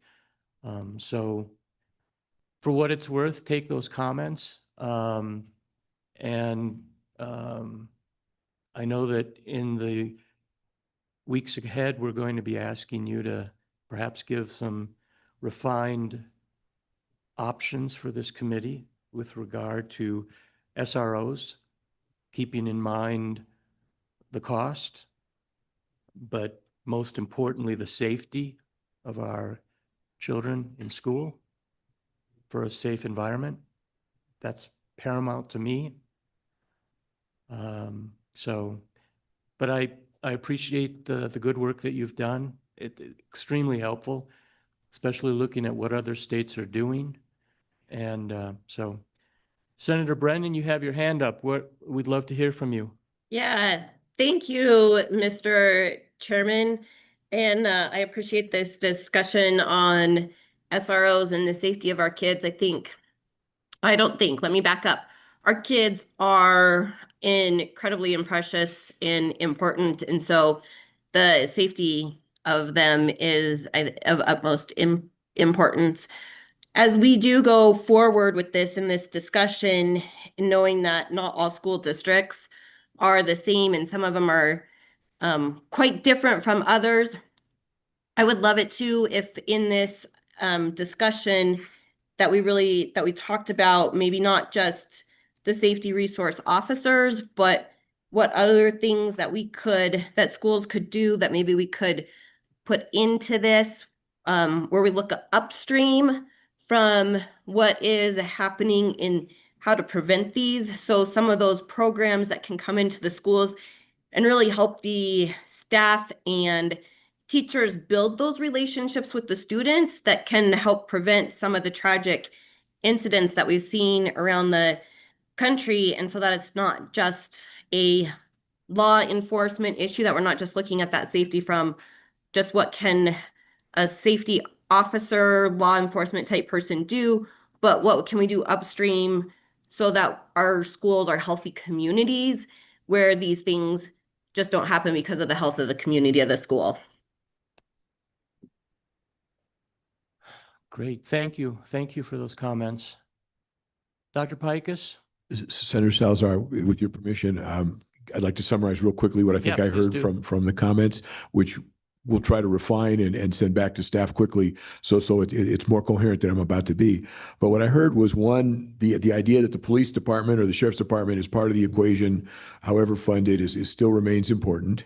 I heard that some sort of a formula to provide funding to schools probably would be worth trying to develop. I think it'd be more than just a per pupil formula. It would have to include sparsity. It may be perhaps crime rates. When I went looking at crime rates, they vary considerably across cities in Wyoming. So that may matter a little bit, although that's possibly more a problem of having children be safe on the way to and from school than in school. And again, that's part of the police department responsibility, I think. And then at least some discussion of, is there a role, a counseling role for school resource officers? And is that something the state feels is important to fund as well? Or is there a preference for a reliance on more counselors? And I think that that's a question that we could try to dig up a little more research on. What we heard at the SRO conference was heavily weighted in the direction of the importance of their counseling roles. But the research has been mostly around the effect of people in the schools and how they affect different groups of children. And I think it's probably better to try to get a sense of what each of those kinds of groups could do best to serve children and their safety. I would agree with that. I guess my thought and my suggestion was leaving those decisions to the school district as to what best fits their local need with their unique situation to protect their students from harm. If that means the hiring of a SRO, fine. If it means particular fencing, if it means a metal detector, if it means more cameras, my thought is to give them those state resources for them to decide what best fits to protect their children in their school district. With the caveat that money from the state is used for that purpose. As always, Senator Salazar, you say those things so much more clearly than I'm ever able to do, so I appreciate that. And I guess what my thinking is how you ensure there's enough money for them to make whichever decisions are right for them, and if circumstance, what measures should we put in there so it's the best resource to do that. But that's, yes, as usual, you do it better than I do. So And I think obviously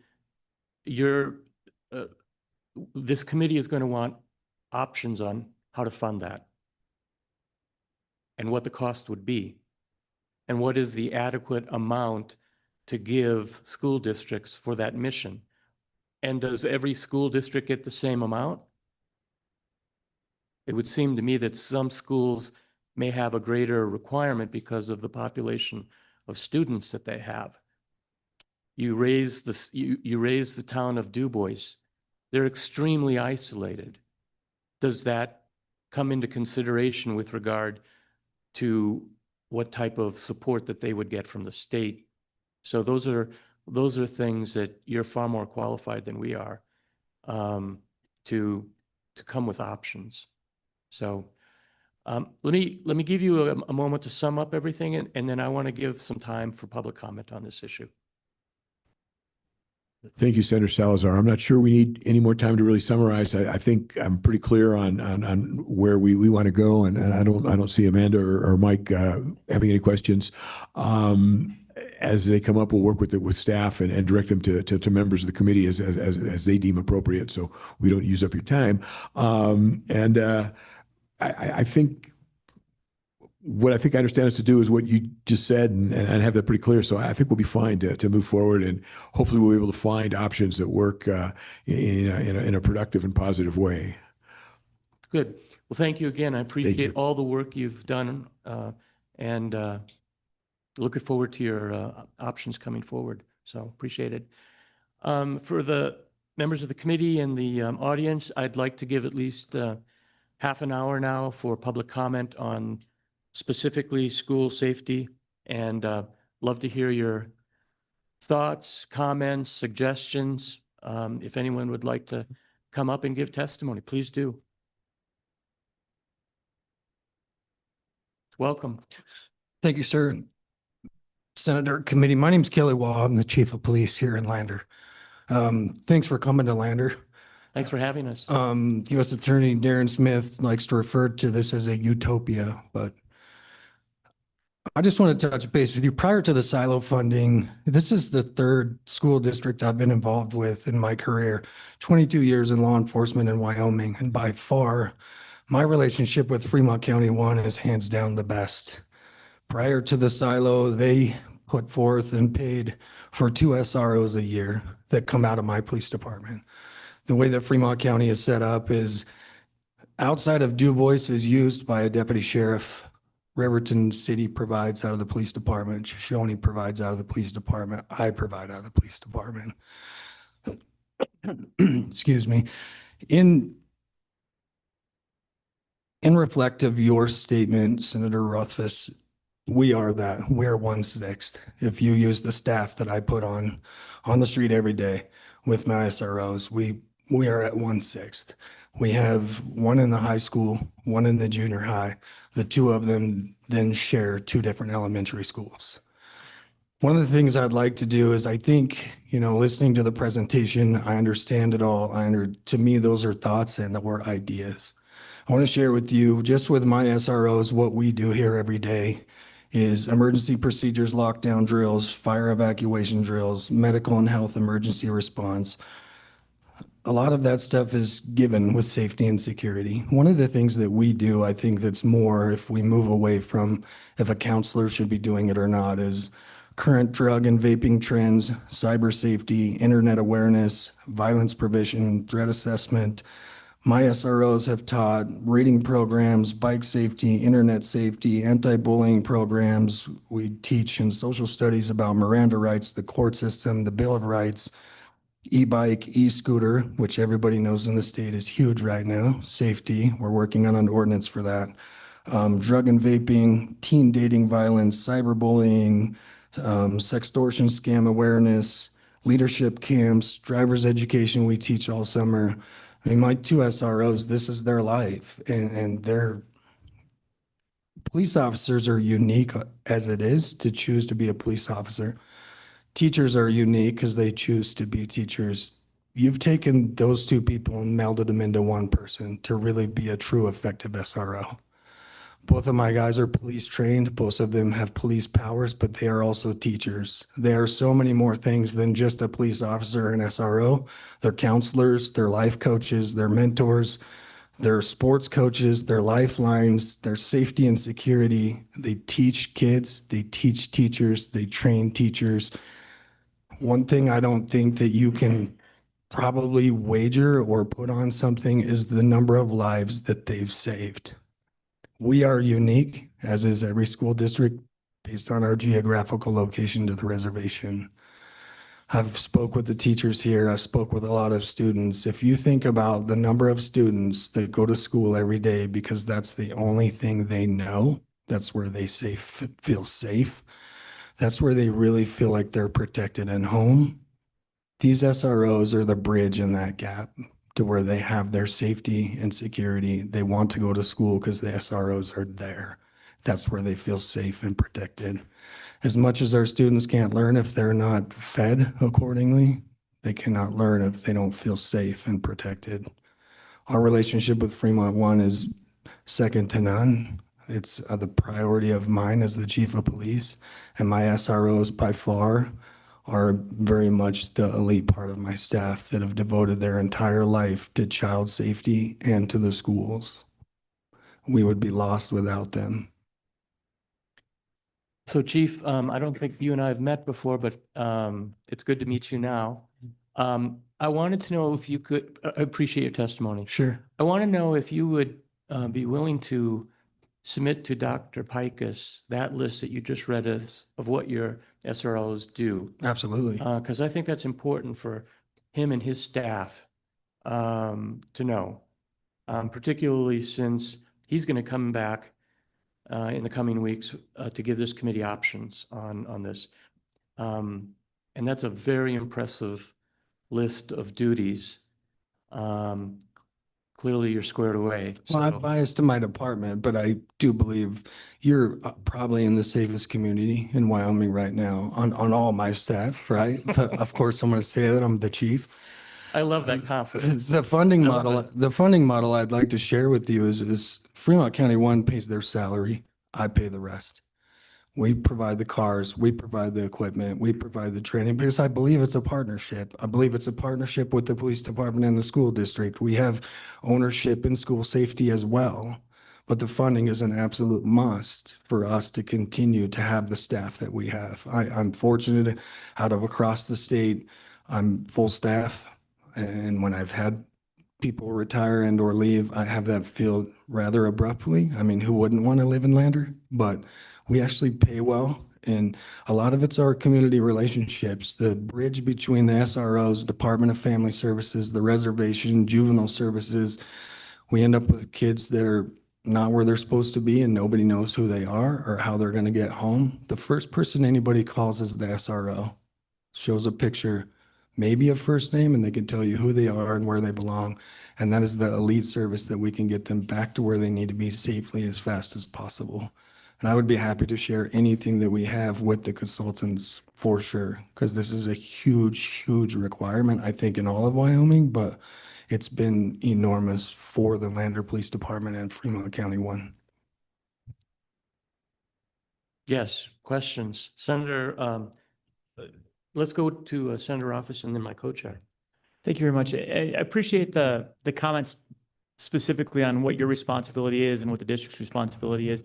That honestly sounds like about half and half, 50-50 or so based on the expenses. I know it's relatively pricey to outfit and train law enforcement. Is that roughly accurate that you're in the ballpark of a 50-50 partnership on the cost there?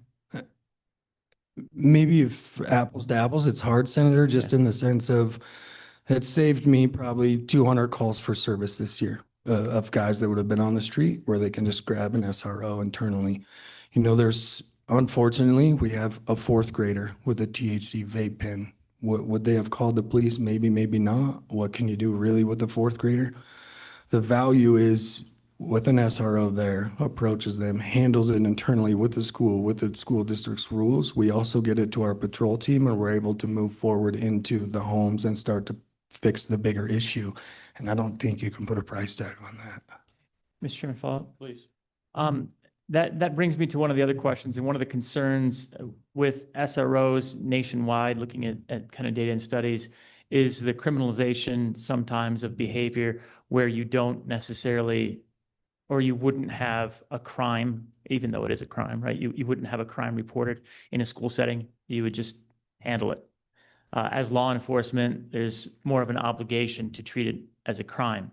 Is that a concern that, I'll just say, how do you manage that concern with your SROs? I feel like it would almost be the opposite of what you said. Because we have SROs in the school, because they're familiar with the school district policies, procedures, and they know the law and what we can and can't do, we're probably quicker to not criminalize it and handle it accordingly within the school, because it gives them the jurisdiction, if you will, or the authority through the school district policy and procedures where they have training, they have understanding, they know the laws, but they also know the rules of The fear of not having an SRO or an SRO trained officer is that they're going to show up and criminalize it when they shouldn't, right? I agree with you, and that's our stance as well.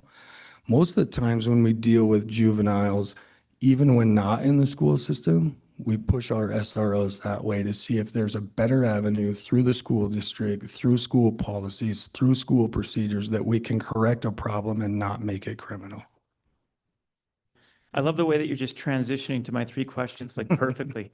My third was training, and you're raising training right now. And it sounds to me like training is an incredibly important part of creating a good SRO is unique and specialized SRO training. And you've emphasized like 3 times that that is changing the view, I'll say, of the officer to make sure that they're managing juvenile situations in a different way than maybe somebody who doesn't have that training would do.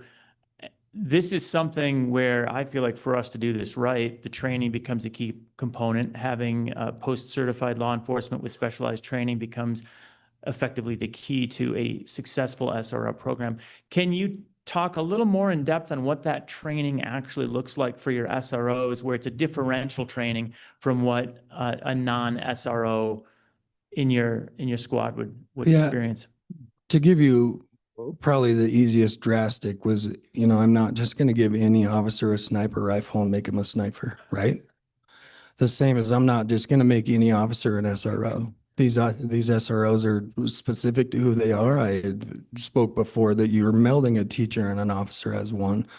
They go specific to SRO training where they learn to be SROs. They go to DARE training where they learn all of the DARE things. They continue a lot of their education with other SROs on different amendments and violations that are school district based only. And they get those standalone. Well, one, I don't have it in my budget to train 20 guys to do that, but they are specific to all of their training that's involving the school only, and juveniles, juvenile research, and all of that. And that's a requirement. Training's huge for me on my whole department, but the SROs are identified in a partnership with Fremont County One. Fremont County One will find something that they find of value or they think the SRO should have, and we send them there to make sure that they're the most well-rounded possible. Last question is just kind of what do they do outside of school time? What do they do in the summertime? How do you utilize your SROs when school's not in session? I'm sure you do some still work with the district, but can you tell us a little bit about what that looks like? So that's something that we've actually discussed pretty recently. A lot of it, unfortunately, came from the silo funding of what does this look like. But my 2 SROs right now, they teach approximately 165 students a summer in driving. They do a lot of camp postcard. If you're not familiar with that, it's a camp for 4th and 5th graders that it's police officers striving to recreate and reinforce dreams. So they give a week up there with a bunch of 4th and 5th graders, and a lot of conferences, a lot of training, the NASRO conference. They spend their summer building and going to these conferences and trainings, because if you look at during the school year, we rely on them so much to be in the schools, the traffic safety in the mornings, in and out. I can't remove them for 2 weeks to send them to the training. So I feel the summer the most with trying to get them up to date on training. A lot of their networking, the driver's education is huge. I mean, 165 kids, God bless their hearts. They drive with them every day. Usually two at a time that are teenagers. I don't know if you have children or taught your kids how to drive, but that in itself is a feat. Thank you, Mr. Chairman. Appreciate you being here as Chief of Police. We get to hear from the other perspective, which we don't always get to hear, and I like what I've heard. There's a win-win situation here with the SRO, the security, and working with the local law enforcement. What you've pointed out is that you can back up the SRO because you have additional people. If your SRO gets sick one day, you've got somebody else you can rotate in there. And also during the summer months, as the senator pointed out, you're not needed so much here in these buildings, but your increased traffic, your increased tourism through the community, you have an additional officer you can utilize to backfill vacation on your own force. So there's a win-win on both sides. But additionally, putting your police as they rotate, your officers as they rotate through the school, they get that face-to-face time with the students.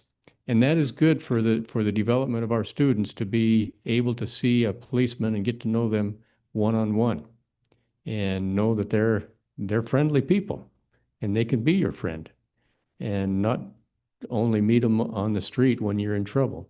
So could you just point out how this can actually help to develop your people as well by working with the schools in this way? So one of the things, I have 2 full-time SROs, that's their job, but I require my patrol staff to walk through the schools. It's a requirement for every single officer at least once a week. There's a dual benefit to that. One, it changes the way they handle and talk to people all the time. Instead of always an enforcement scenario, they engage with the kids. 2, what they didn't realize is I was training them on what inside the school looked like. So if we're ever forced to that situation, they've been in the school, they're familiar with it, they're familiar with the teachers, the faces. If you project a major incident like that, it's pure chaos and people running everywhere. And for us to not know who belongs there, who doesn't belong there. So spending the time of all of my staff being in the schools, being with the teachers, being with the children, learning who they are, learning who their faces are, how they communicate with students, how they communicate with staff is you can't put a price on that either, quite honestly.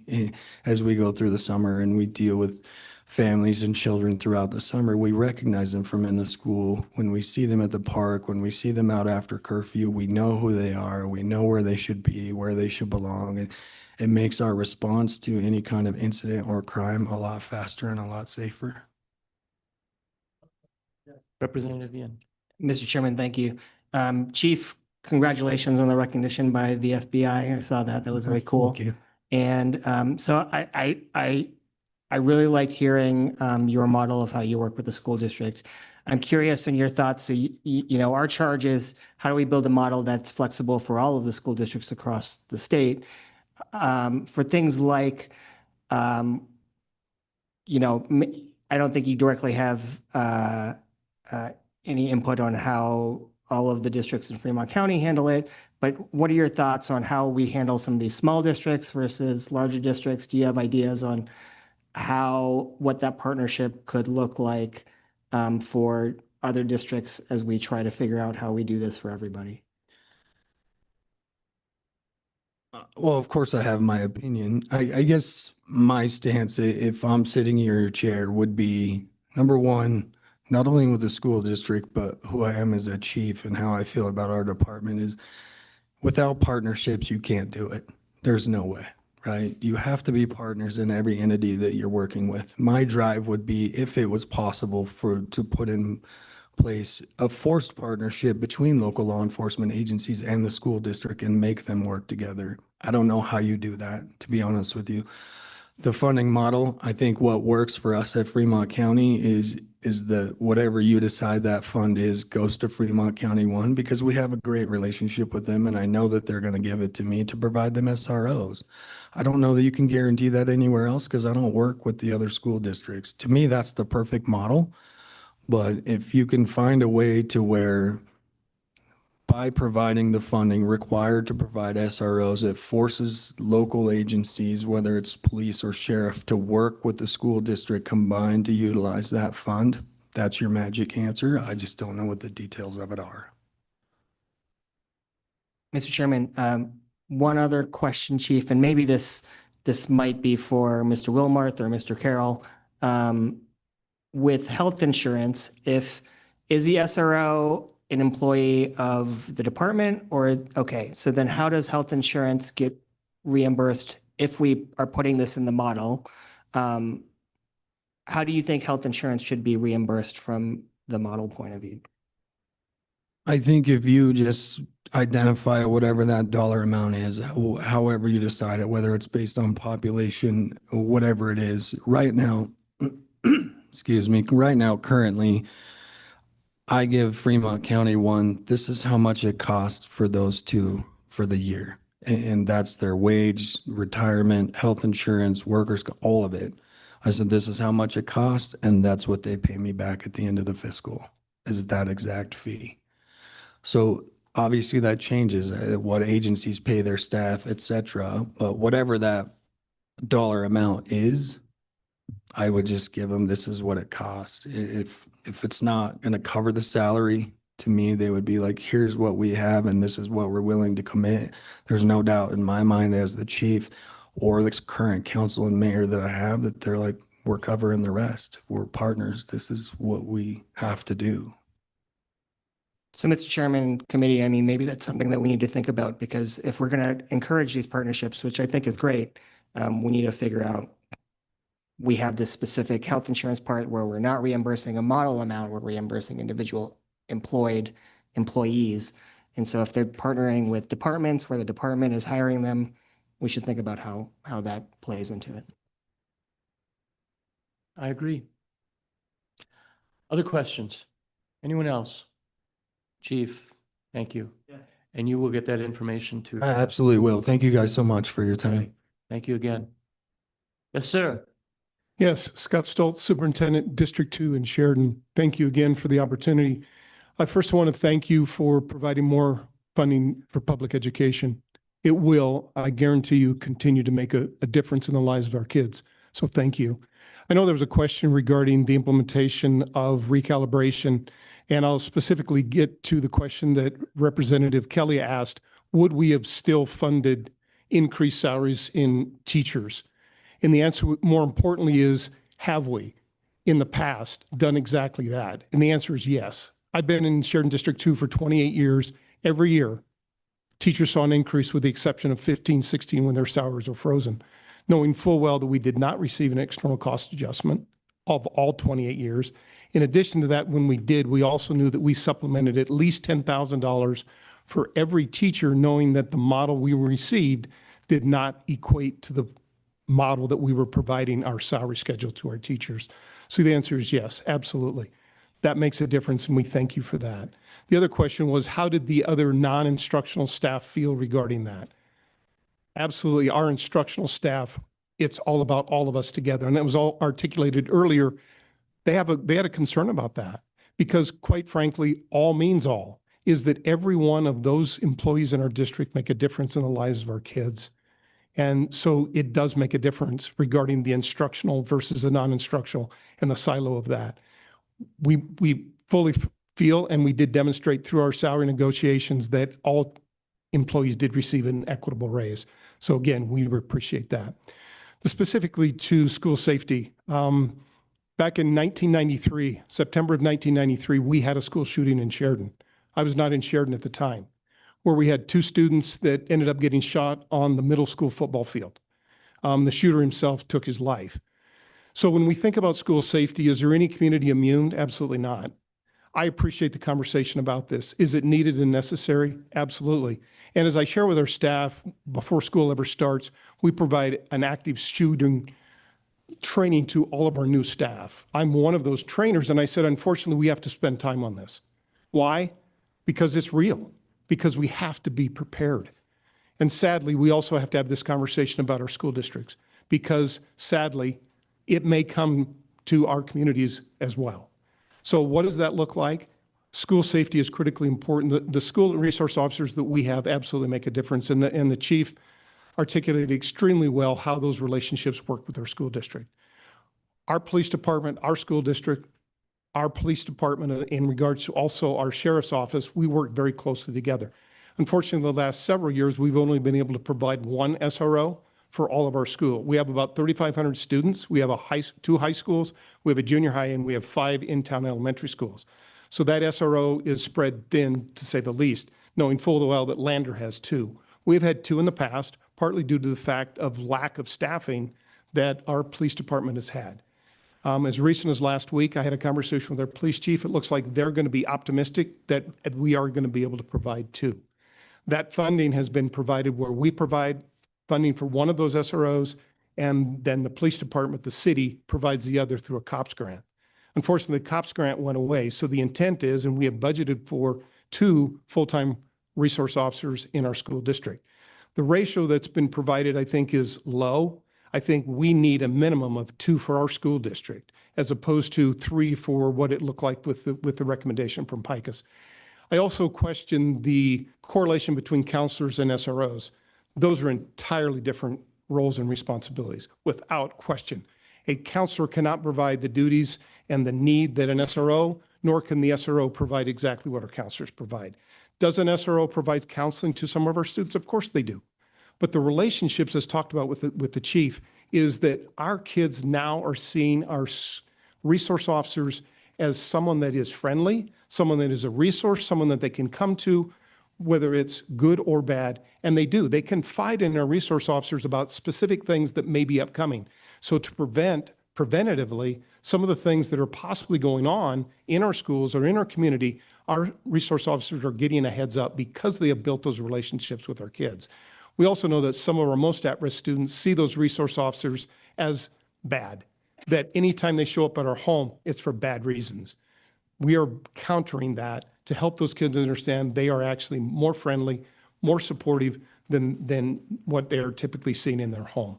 So that relationship, that partnership is essential to what is absolutely needed. I think the other question regarding Senator Rothfuss about the criminalization of that, I think the other key piece that we see in regards to the relationships that our SROs have with our schools, with our students, and the conversations that exist with the administration prior to the conversations an SRO has with a student is what is going to be the best consequence? Is it in fact that this student ends up in front of a judge? Maybe.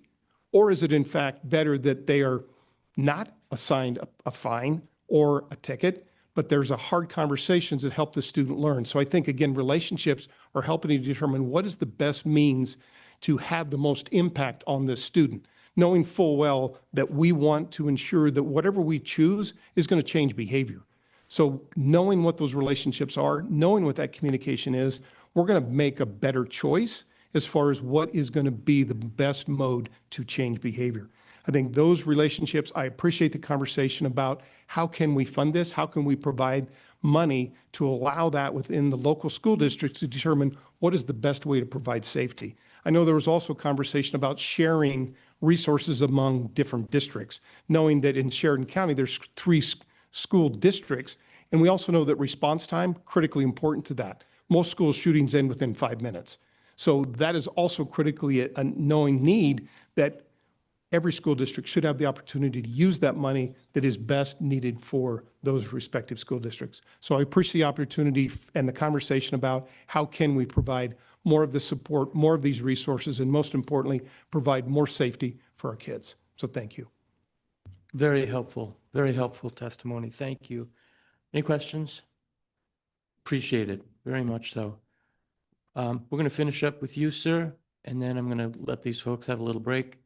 But please, welcome. Love to hear your thoughts. Hello.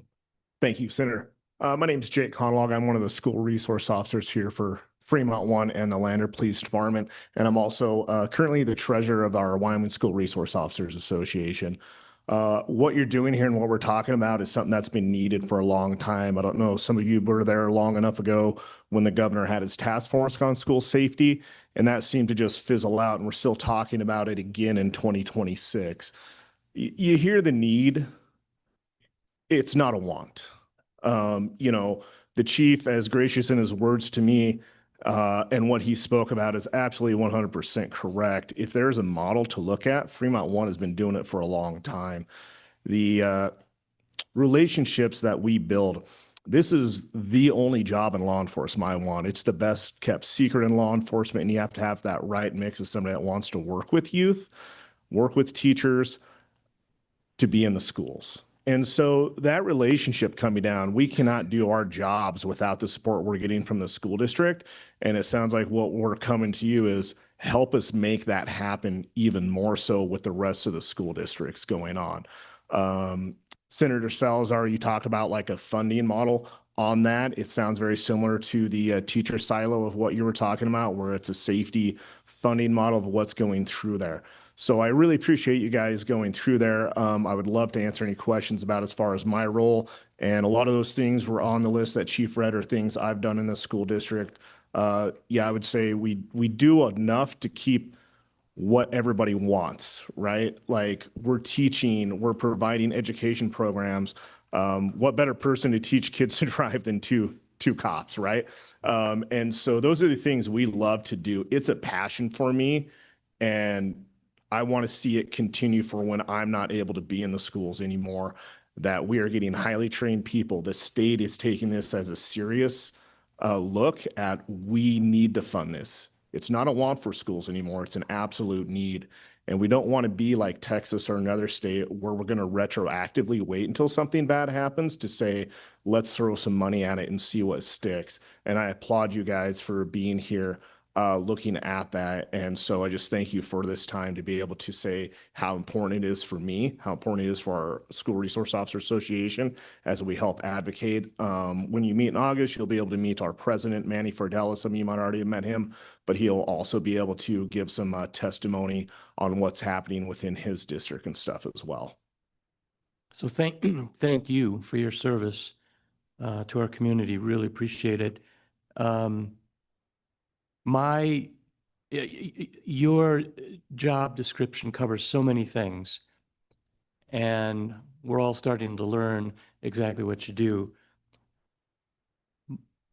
But your primary mission, I would assume, is to keep our children safe from harm. 100%. Great. Good. Again, thank you so much. Members, any questions before we? For the members of the public, we're going to start up after lunch with the school nutrition program with the Department of Education.